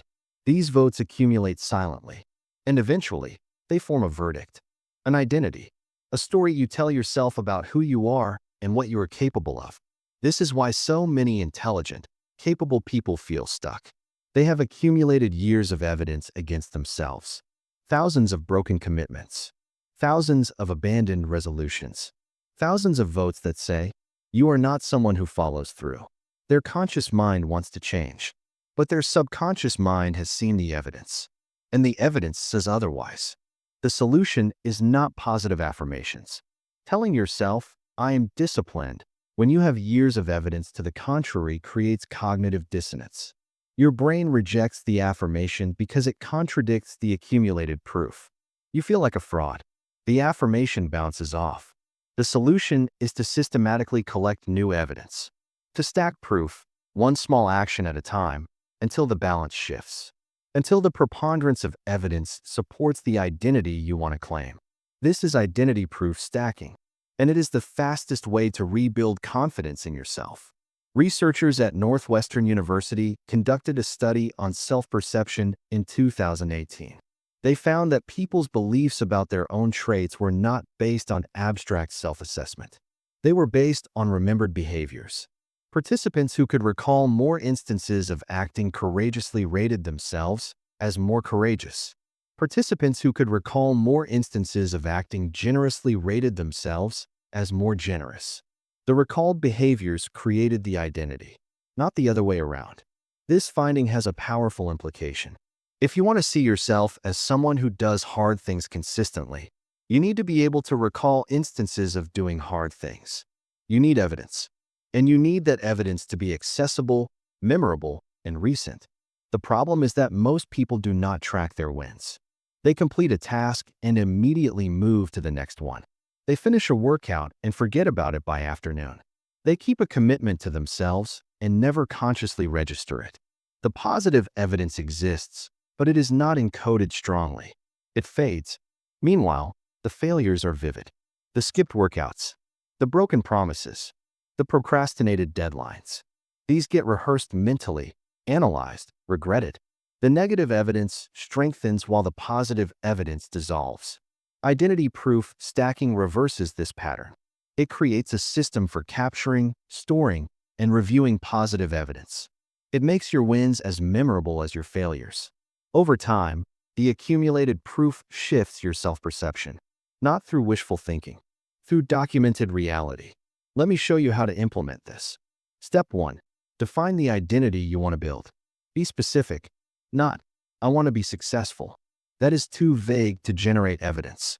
Instead, "I am someone who completes what I start," or "I am someone who exercises consistently," or "I am someone who does difficult things without procrastinating." The identity statement should describe a behavioral pattern, something you can prove through action. Step 2. Create a proof log. This can be a simple document, a notes app on your phone, or a physical notebook. The format does not matter. What matters is that you have a dedicated place to record evidence. Step 3. After every aligned action, log it immediately. The entry should be simple: date, action, and optionally how it felt. Do not wait until the end of the day. Log it within 60 seconds of completion. This immediate capture serves two purposes. First, it ensures you do not forget. Second, it reinforces the behavior at the neurological level. You are pairing the action with a moment of conscious acknowledgement. Step 4. Review your proof log weekly. Spend 5 minutes scrolling through your accumulated evidence. Read the entries. Remember the moments. Feel the pattern emerging. This review strengthens the memory traces. It makes the evidence more accessible for future self-assessment. And it provides a regular dose of encouragement that is based on reality, not wishful thinking. Here is what a proof log might look like after 2 weeks. March 3rd, completed morning workout even though I felt tired. March 3rd, finished first draft of project proposal before deadline. March 4th, meditated for 10 minutes before checking phone. March 5th, had difficult conversation with colleague I had been avoiding. March 5th, chose salad instead of burger at lunch. March 6th, woke up at 6 without hitting snooze. March 7th, completed full workout despite wanting to quit at minute 15. March 8th, submitted report 2 days early. March 10th, wrote for 30 minutes on personal project. March 11th, said no to social invitation to protect focused work time. March 12th, did cold shower for 60 seconds. March 14th, ran extra mile when body wanted to stop. Look at this evidence. 14 data points in 11 days. 14 votes for the identity of someone who does hard things. 14 memories that can be recalled when self-doubt arises. When your inner critic says you never follow through, you can open this log and respond with documented proof. This is not self-deception. This is self-awareness. You are simply paying attention to evidence you were previously ignoring. Now let me show you why this works at a deeper level. Your brain has a mechanism called the reticular activating system. This system filters the overwhelming amount of information you encounter each day and highlights what seems important. What determines importance? Repetition and emotion. Things you think about frequently become important. Things that trigger strong feelings become important. When you log your wins immediately after they happen, you are telling your reticular activating system that these events matter. You are tagging them as important. Over time, your brain starts to notice these wins more naturally. You begin to see yourself completing hard things because you have trained your attention to register these moments. Your self-perception shifts because your pattern recognition shifted first. A study from the University of Pennsylvania's Positive Psychology Center found that participants who logged 3 positive events daily for just 1 week showed measurable increases in well-being that persisted for 6 months. 3 entries per day, 1 week of practice, 6 months of impact.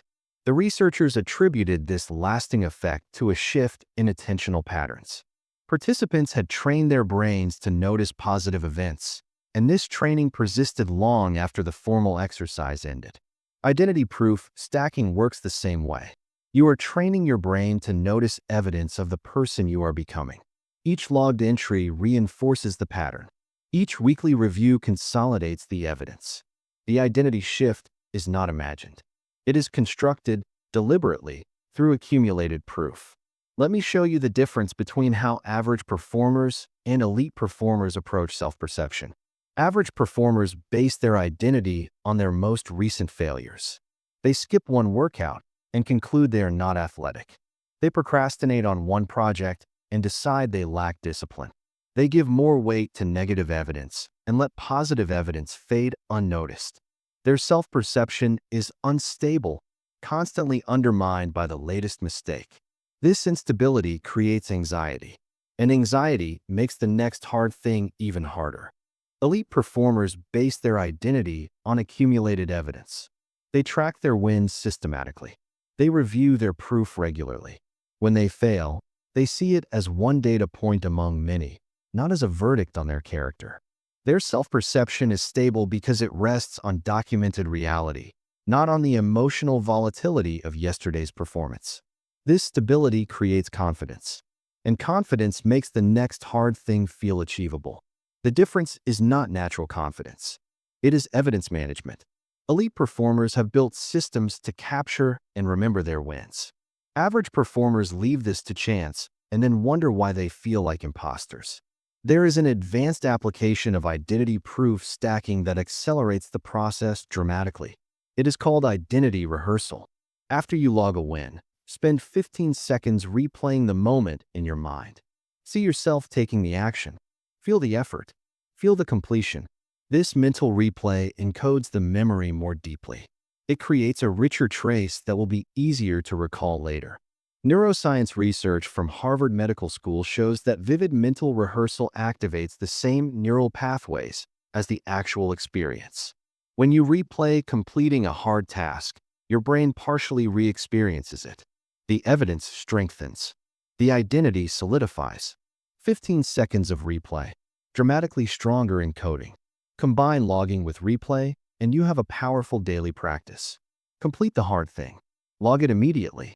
Replay it for 15 seconds. Move on. This entire sequence takes less than 1 minute. Over 30 days, You will have 30 deeply encoded pieces of evidence that you are becoming who you want to be. Now let me address a common objection. What if my wins feel too small to matter? What if I am only logging trivial things? Here is the truth. Small wins are not trivial. They are foundational. The research on self-efficacy, pioneered by psychologist Albert Bandura at Stanford, consistently shows that confidence is built through mastery experiences. And mastery experiences do not have to be dramatic. Completing a 2-minute task builds confidence. Keeping a small promise to yourself builds confidence. Showing up when you did not feel like it builds confidence. The size of the win matters less than the consistency of the winning.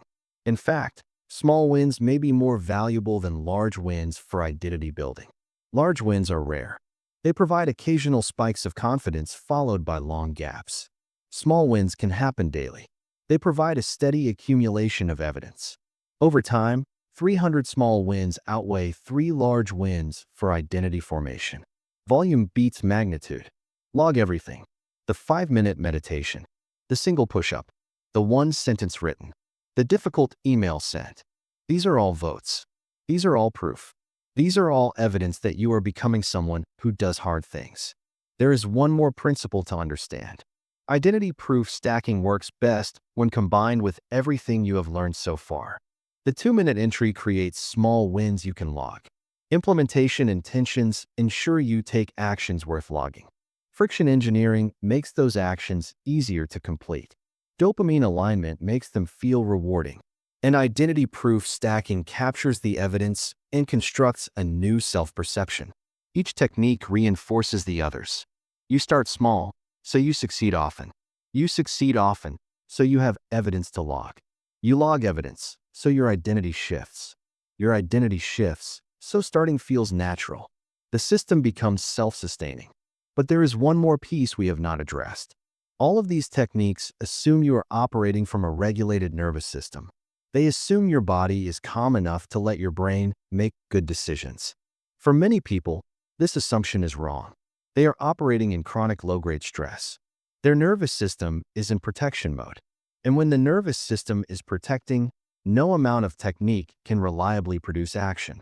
In Chapter 8, you will learn the calm body protocol. This is perhaps the most overlooked element in productivity. When stress hijacks your nervous system, willpower collapses, focus fragments, and resistance becomes overwhelming. You will learn a simple technique to regulate your body first so that your brain can function second. Because the fastest path to doing hard things is not motivating your mind. It is calming your body. Let us unlock the final piece. Chapter 8. The Calm Body Protocol. Your body decides before your mind does. This is not metaphor. This is neuroscience. When you face a difficult task, your nervous system evaluates the situation faster than your conscious mind can process it. In approximately 100 milliseconds, before you are even aware of forming a thought, your body has already made a decision. Safe or threat, approach or avoid, engage or protect. If your nervous system reads the situation as safe, your prefrontal cortex stays online. You can think clearly, plan effectively, and execute with focus. But if your nervous system reads the situation as threatening, everything changes. Your body shifts into protection mode. Stress hormones flood your system. Blood flow redirects from your thinking brain to your survival brain. Your prefrontal cortex, the part responsible for focus, planning, and self-control, goes partially offline. You are now operating with diminished cognitive capacity, trying to do complex work with a brain that has been hijacked by ancient survival programming. This is why you cannot think your way out of procrastination when you are stressed. This is why all the techniques in the world fail when your body is in threat mode. This is why some days you feel sharp and capable, and other days the same tasks feel impossible. The difference is not your motivation. It is your nervous system state. Dr. Stephen Porges, professor at Indiana University and creator of polyvagal theory, has spent decades mapping how the nervous system influences behavior. His research reveals something crucial. Humans have 3 primary nervous system states. The first is ventral vagal, which is the state of safety and social engagement. In this state, you are calm, connected, and capable of complex thought. The second is sympathetic activation, which is the fight or flight state. In this state, you are mobilized for action but also anxious, reactive, and unable to focus on non-urgent tasks.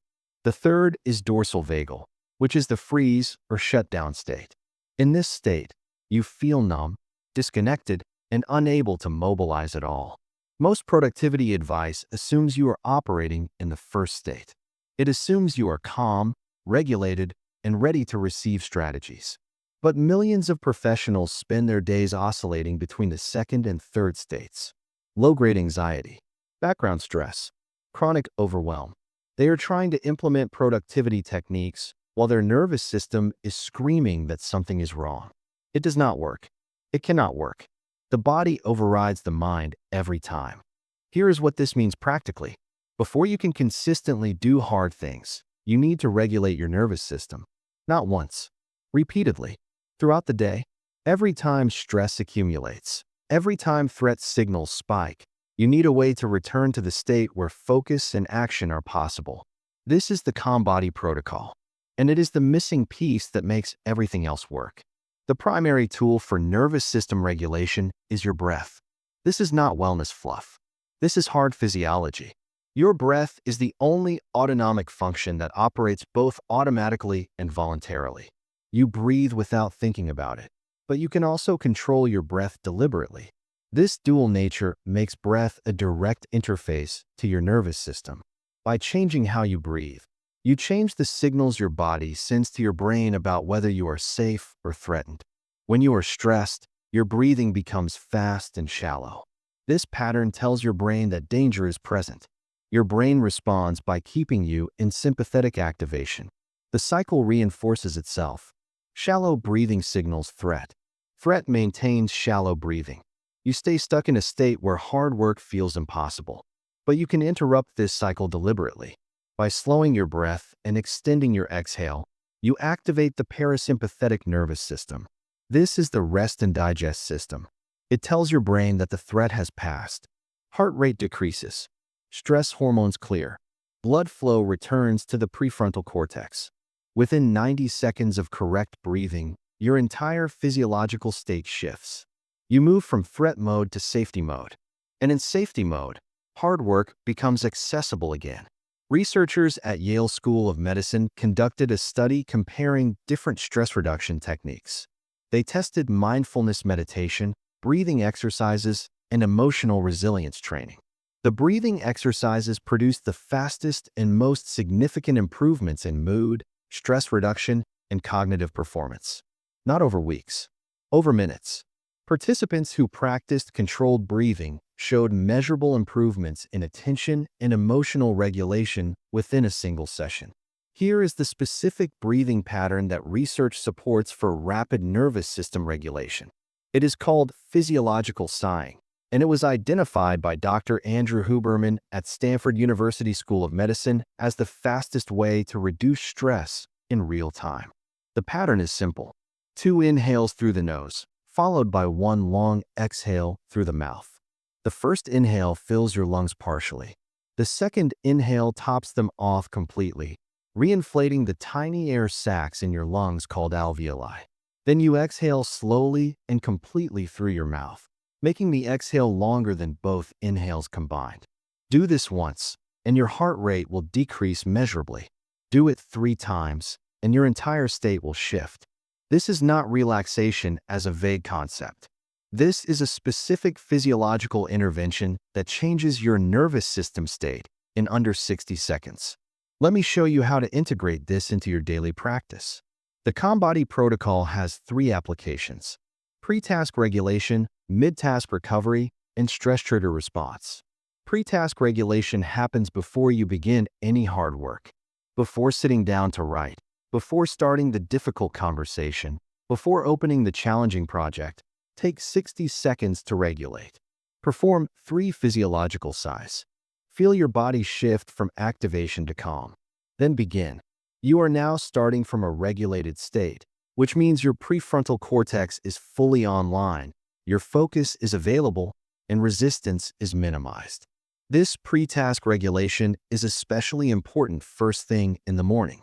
Many people wake up already in sympathetic activation. The alarm triggers stress. The mental review of the day's demands triggers more stress. By the time they reach their desk, they are operating from a depleted, reactive state. 3 physiological sighs before leaving bed can change the entire trajectory of the day. Mid-task recovery happens when you notice stress building during work. You are 30 minutes into a difficult project. Your shoulders are tense. Your breathing has become shallow. Your focus is fragmenting. Do not push through. Pause for 30 seconds. Perform 2 physiological sighs. Let your body recalibrate. Then continue. This brief interruption feels like lost time, but it actually preserves time. A regulated brain works faster and more accurately than a stressed brain. The 30-second investment returns minutes of improved performance. Stress trigger response happens when something unexpected activates your nervous system. A critical email arrives. A meeting goes poorly. A deadline moves up. Your body floods with stress hormones. In this moment, your instinct is to react immediately, to respond to the email, to ruminate on the meeting, to panic about the deadline. Resist this instinct. The stress hormones in your system are distorting your perception. Your brain is in threat mode, which means it is overestimating danger and underestimating your ability to cope. Instead, pause. Perform 3 to 5 physiological sighs. Wait 90 seconds for the initial stress spike to clear. Then respond. This brief delay transforms your reaction from impulsive to strategic. You respond from your prefrontal cortex instead of your survival brain. The email you send is measured instead of defensive. The interpretation of the meeting is realistic instead of catastrophic. The response to the deadline is planned instead of panicked. Let me show you the difference between how average performers and elite performers handle stress activation. Average performers try to override their stress through willpower. They feel anxious and force themselves to work anyway. They feel overwhelmed and push through regardless. This approach works occasionally when the stress is mild and the willpower is fresh. But it fails under real pressure. When stress is high, willpower collapses. The body wins. Average performers then blame themselves for being unable to focus, not realizing that focus was physiologically unavailable in their current state. Elite performers regulate before they execute. They recognize that their nervous system state determines their cognitive capacity. They do not try to think their way out of stress.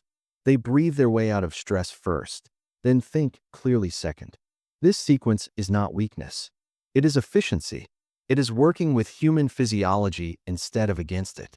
Elite performers produce more because they spend more time in states where production is actually possible. There is a second tool in the Calm Body protocol that is particularly effective for chronic stress. It is called the physiological reset, and it uses temperature to shift your nervous system. When you expose your face to cold water, you trigger what is called the dive reflex. This is an ancient mammalian response that immediately slows heart rate and activates the parasympathetic nervous system. The effect is rapid and powerful. 30 seconds of cold water on your face can accomplish what 30 minutes of trying to calm down through thought cannot. Here is the practical application. Fill a bowl with cold water. If available, add ice. Take a deep breath, hold it, and submerge your face for 15 to 30 seconds. The temperature shock triggers the dive reflex. Your heart rate drops. Your nervous system shifts toward calm. When you emerge, you will feel noticeably different. Alert but not anxious. Calm but not drowsy. This is the ideal state for hard work. You can use this reset once or twice daily when stress has accumulated beyond what breathing alone can address. First thing in the morning to clear sleep grogginess. Mid-afternoon when energy dips and stress peaks. Before a high-stakes meeting or presentation. The cold exposure sounds uncomfortable, and it is uncomfortable briefly. But the state change is worth the 15 seconds of discomfort. A study published in the journal Physiology and Behavior found that participants who used cold water face immersion showed significant decreases in cortisol levels and reported feeling calmer for hours afterward. The intervention took less than 1 minute. The effects lasted through the afternoon.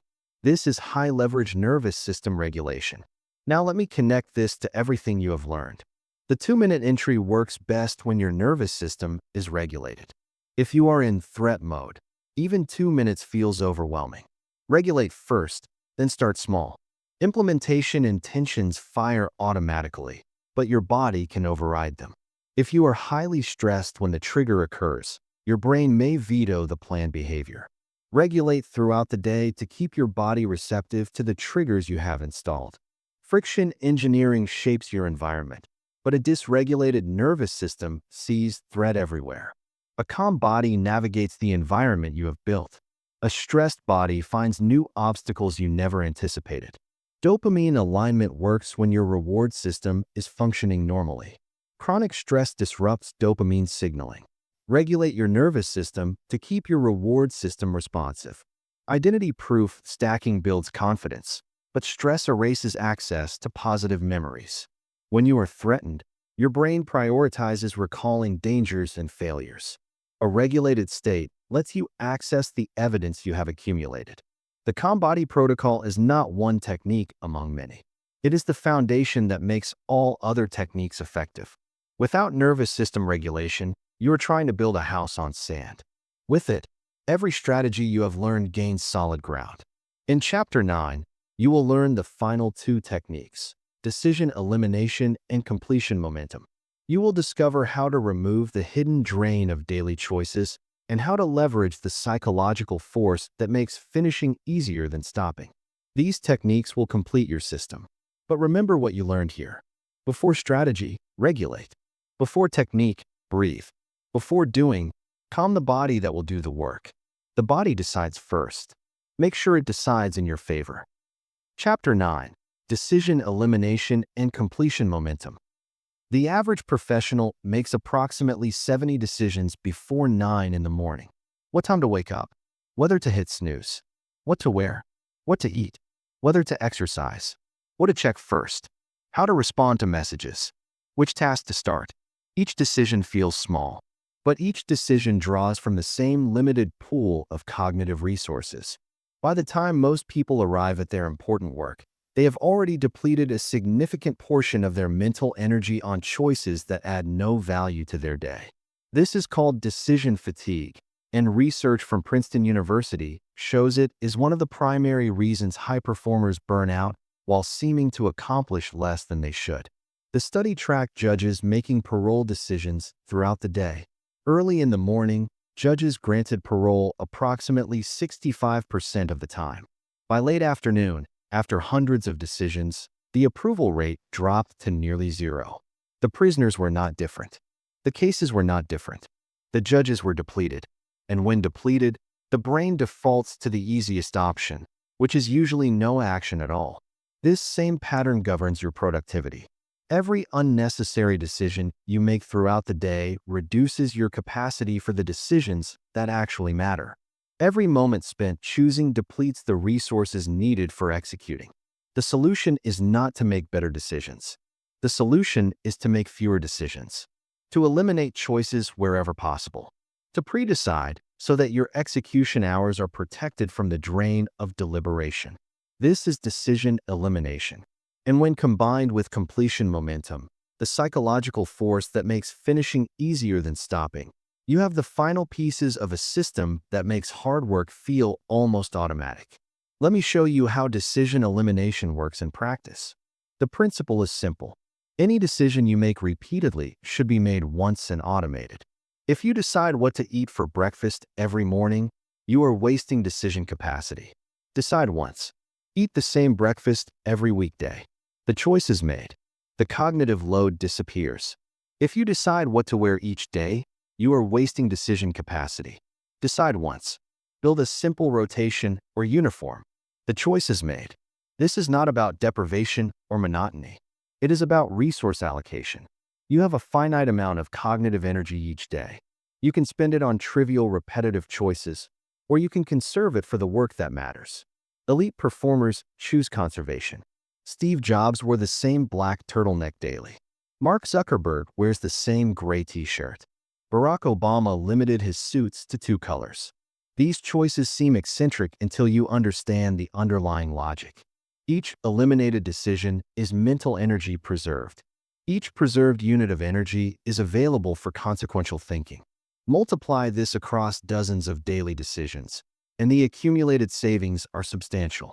Here is a framework for implementing decision elimination systematically. I call it the decision audit. Step 1. Track every decision you make for one full day. Write them down as they occur. You will be surprised by the volume. Most people make hundreds of small decisions without conscious awareness. Step 2. Categorize each decision. Is it high value, meaning it significantly impacts outcomes? Or is it low value, meaning the outcome is roughly the same regardless of which option you choose? Step 3.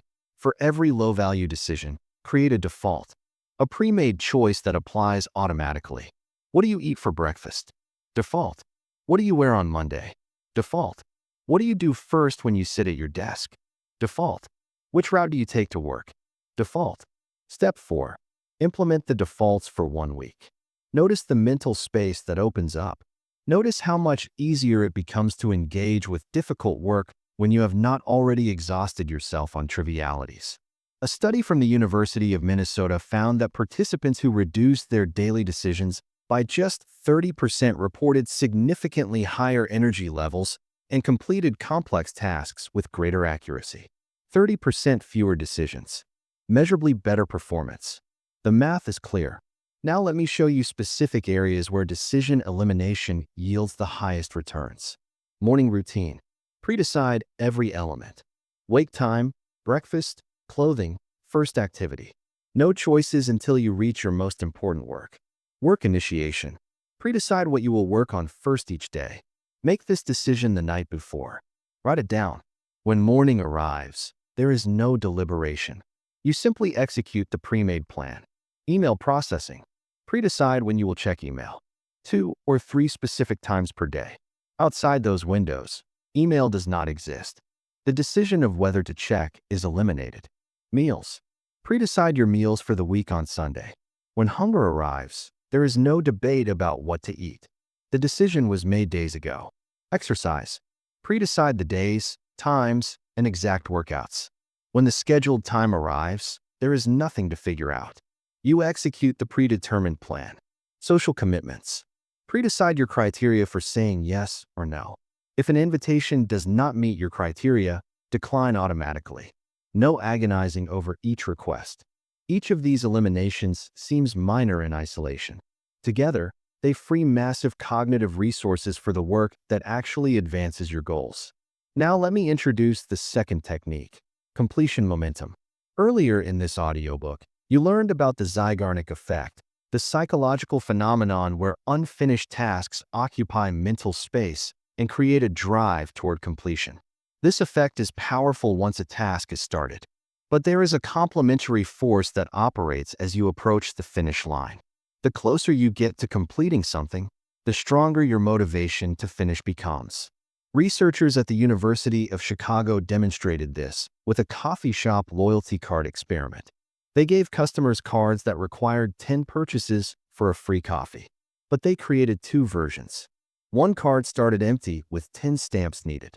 The other card started with 2 stamps already filled, requiring only 8 more purchases. Mathematically, both require 8 purchases to earn the reward. Psychologically, they are completely different. Customers with the pre-stamped cards completed the card significantly faster. The perception of being closer to completion accelerated their behavior. This is completion momentum. Progress toward a goal creates its own motivational force. The closer the finish line, the harder it pulls you forward. Understanding this principle allows you to structure your work to harness this force deliberately.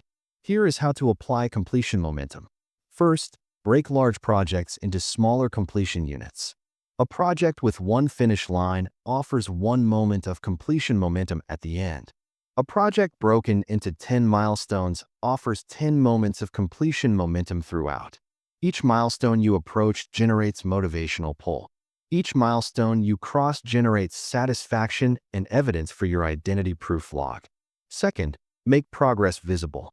Use progress bars, checklists, or completion percentages.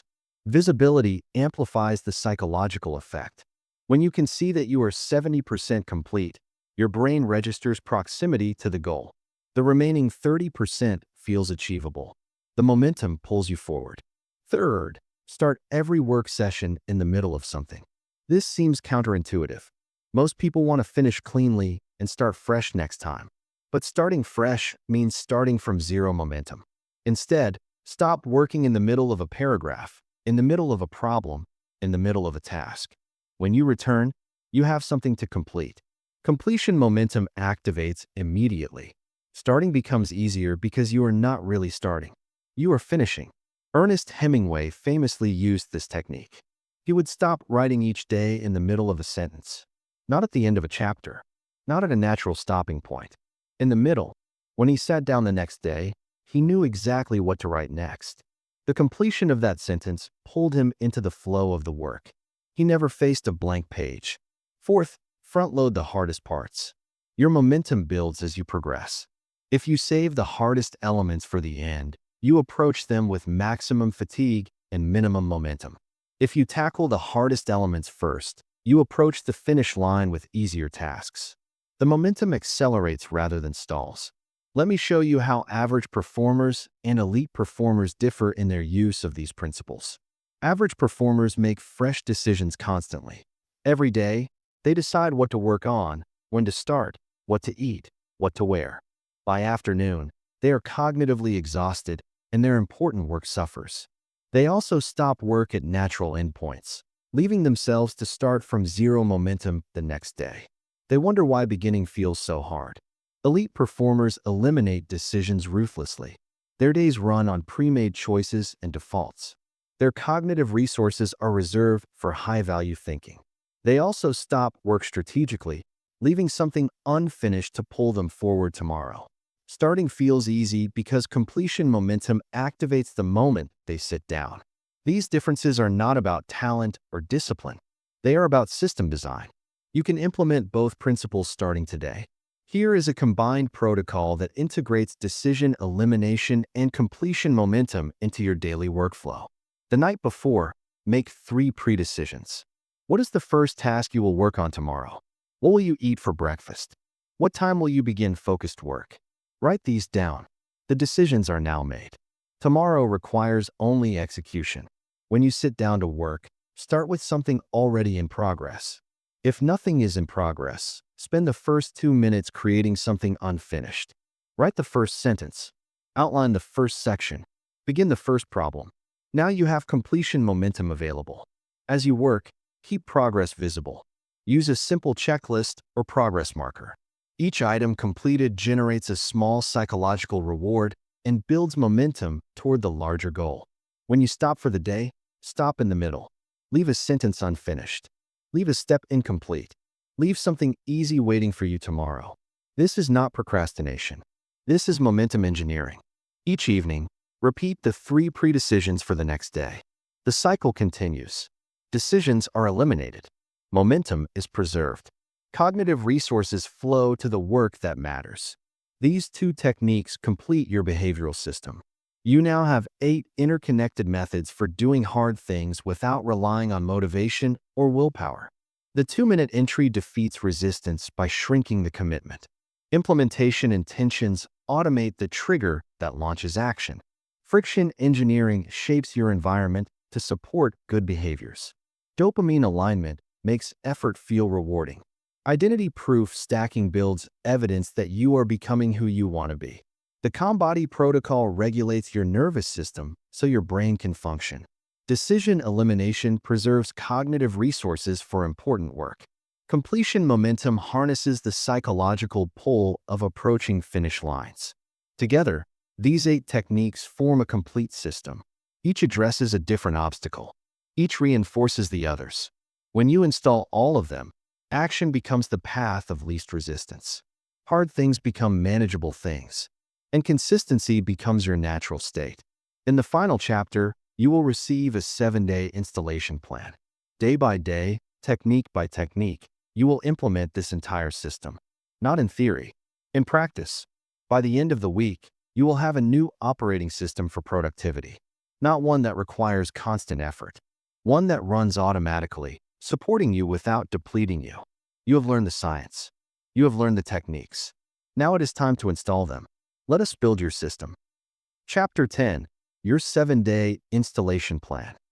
7 days from now, you will operate differently. Not because you became a different person, not because you found motivation you did not have before, but because you installed a system that makes action automatic. The techniques you learned in this audiobook are not theories to consider. They are switches to install. And in this final chapter, you will install them one by one, day by day, until doing hard things becomes your default mode. This is not about perfection. This is about installation. Each day adds one layer to your system. By day 7, the layers work together. The system runs, and you discover that the person you wanted to become was never far away. They were just waiting for the right infrastructure. Here is your 7-day installation plan. Day 1. Install the 2-minute entry. Today, you focus on one thing only: shrinking your commitments to 2-minute versions. Choose the single most important task you have been avoiding. Maybe it is a project at work. Maybe it is a fitness goal. Maybe it is a difficult conversation. Identify it clearly. Now translate it into its 2-minute version. What is the smallest possible action that counts as starting? Write this down. Be specific. Open the document and write one sentence. Put on workout clothes and do one push-up. Send a text to schedule the conversation. Execute this 2-minute version today. Just 2 minutes. Nothing more is required. After 2 minutes, you have full permission to stop. Notice what happens. Notice how starting was the only hard part. Notice how momentum wanted to carry you forward. Tonight, reflect. Did you continue past 2 minutes? How did resistance feel once you started versus before you started? Write one sentence about what you observed. Day 2. Install your first implementation intention. Today, you add automatic triggering to your 2-minute entry. Take the same task from day 1. Now attach it to a specific situational cue using the if-then format. If I finish my morning coffee, then I will open the document and write one sentence. If I get home from work, then I will put on workout clothes and do one push-up. If I sit at my desk after lunch, then I will start my 2-minute entry. Write this implementation intention down. Read it aloud 3 times. Then close your eyes and visualize encountering the cue. See yourself in that moment. See yourself performing the behavior. Run this mental movie 3 times. When the cue occurs today, execute. Do not negotiate. The decision was already made. You are simply following the preloaded instruction. Tonight, reflect. Did the trigger fire when the cue occurred? Did you need to think about it? Or did action feel automatic? Write one sentence about the experience. Day 3. Conduct your friction audit. Today, you reshape your environment. Take 15 minutes to complete the friction audit you learned in Chapter 5. List your 3 most important desired behaviors. Count the steps between current state and action for each. Identify which steps can be eliminated, simplified, or pre-completed. Make at least one physical change to reduce friction for each behavior. Then list your 3 most problematic avoidance behaviors. Count the current steps required. Add friction to each. Move the phone to another room. Delete apps. Place obstacles between you and the behavior you want to reduce. Do not wait until tomorrow to make these changes. Change your environment today. Lay out the workout clothes tonight. Put the book on your pillow now. Delete the app in the next 60 seconds. Tonight, reflect. How did your environment feel different?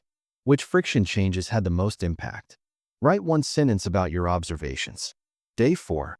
Implement the Clean Baseline Protocol. Today, you protect your dopamine system. Follow the Clean Baseline Protocol from Chapter 6 for the entire day. No phone for the first 60 minutes after waking. No social media, no news, no entertainment. Keep your dopamine baseline low and stable through the morning. Before your most important work block, spend 30 seconds visualizing the reward that will follow completion. Activate anticipation deliberately. During work, embed one low-intensity reward.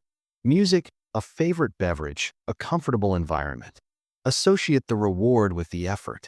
Immediately after completing hard work, acknowledge within 60 seconds. Mark it done. Say it aloud. Feel the completion. Only after your important work is complete, engage in higher dopamine activities. Entertainment comes after effort, not before. Tonight, reflect. How did work feel with a clean dopamine baseline? Did you notice differences in focus or resistance? Write one sentence about the experience. Day 5. Start your proof log. Today, you begin collecting evidence of your new identity. Create your proof log, a document, a notes app, or a physical notebook dedicated to recording wins. Define the identity you are building. Write it as a statement. I am someone who does hard things consistently. I am someone who finishes what I start. I am someone who takes action without waiting for motivation. From this point forward, log every aligned action.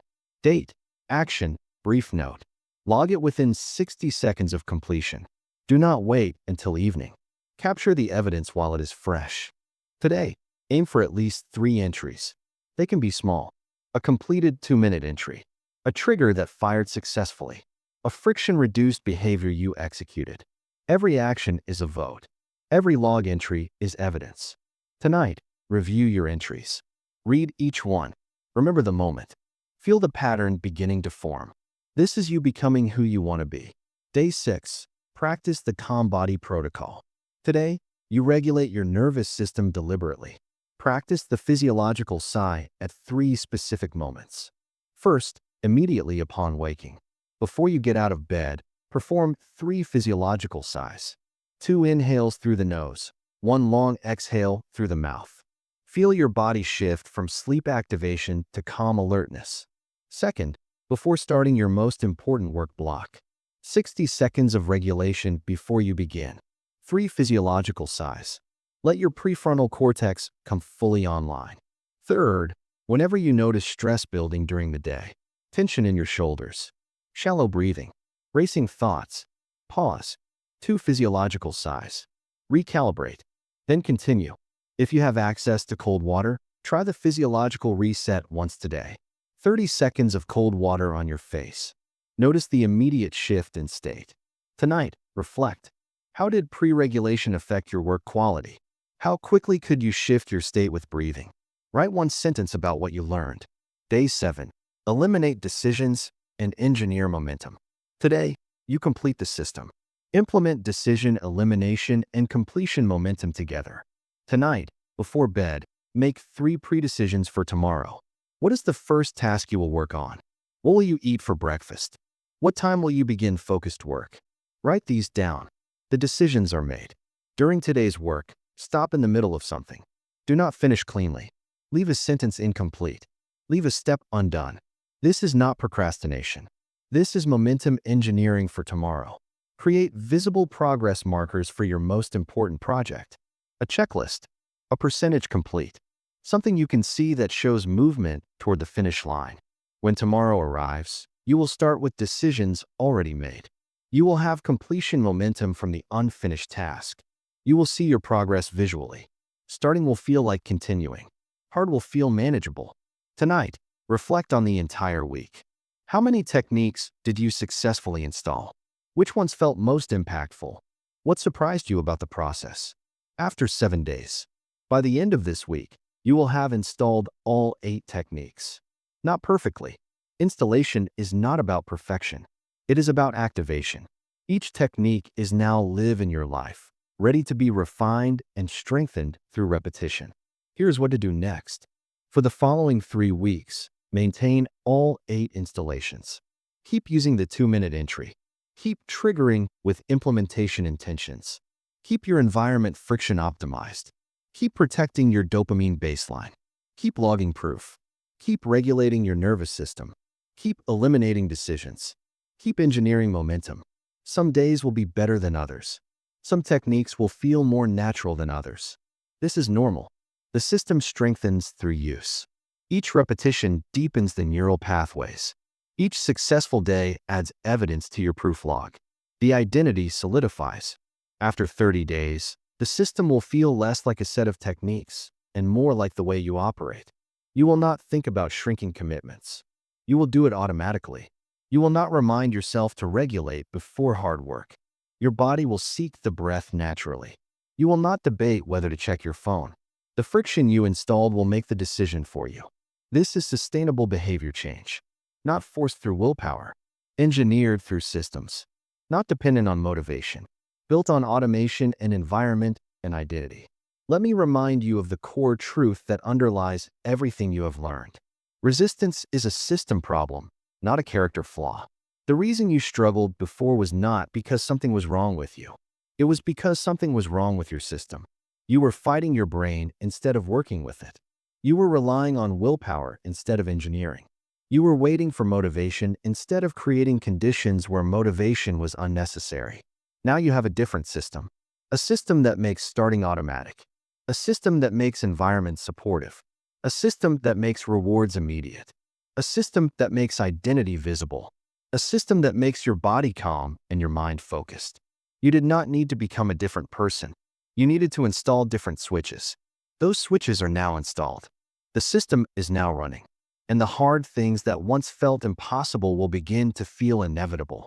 Not because you are forcing them, because they have become the path of least resistance. This is what you came here for. Not inspiration that fades by Tuesday. Installation that lasts for years. Now close this audiobook and go do something hard. Not because you feel motivated, because the system says it is time, because the trigger is firing, because the 2-minute version is waiting, because your environment is ready, because your body is calm, because the evidence needs to be logged. Go prove who you are becoming, one action at a time. Common mistakes to avoid. Before you begin the installation, I need to warn you about 5 subtle mistakes that derail most people.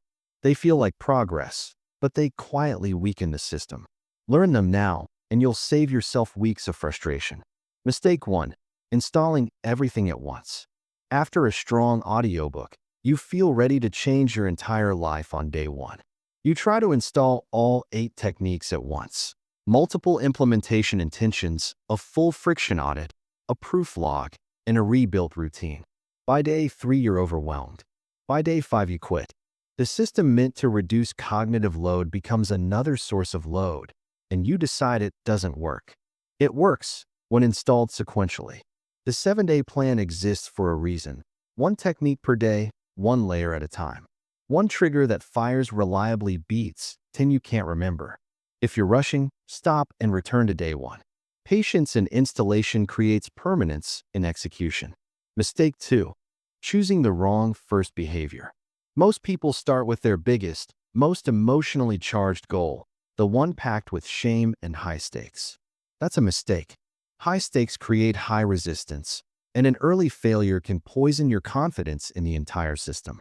Start with a medium importance behavior, something you care about, but that doesn't trigger intense emotion. Choose a task where success is likely and failure is low cost.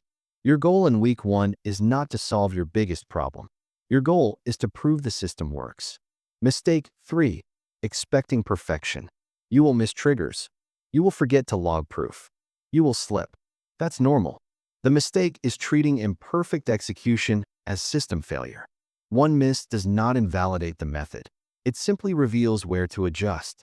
Habit research consistently shows that what matters is the overall pattern, not a single imperfect day. Miss a day, then resume. Miss a trigger, then catch the next one.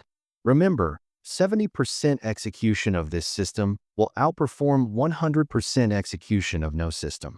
Mistake 4. Abandoning techniques that feel awkward. Some tools will feel strange at first. A physiological sigh before a meeting, cold water on your face, or writing down wins. Many people drop what feels awkward and keep only what feels natural. That's backwards. The techniques that feel most foreign are often the ones you need most, because they target the blind spots your current approach has ignored. Give each technique at least 3 weeks before judging it. Awkwardness fades with repetition, power remains. Mistake 5. Keeping the system in your head. You understand the principles, so you assume you can execute without writing anything down. You skip the physical implementation intentions, the proof log, and the documented friction audit. This is the most common and most costly mistake. Systems that exist only in your head compete with everything else in your head. They get crowded out, distorted, and forgotten at the exact moment you need them. Externalize the system. Write your implementation intentions. Keep a proof log. Document your friction audit. Put your evening pre-decisions on paper. Paper, phone, sticky notes, any format works. Externalized systems persist. Mental-only systems dissolve. The path forward. You now have what you need. 8 techniques, a 7-day installation plan, and 5 mistakes to avoid. The gap between knowing and doing isn't filled by more information. It's bridged by installation. Remember, resistance is a system problem, not a character flaw. You are not broken. Your approach was. Now close this audiobook and do something hard. Not because you feel motivated, because the system says it's time. Because the trigger is firing. Because the 2-minute version is waiting. Because the evidence needs to be logged. Go prove who you are becoming. One action at a time. Starting now.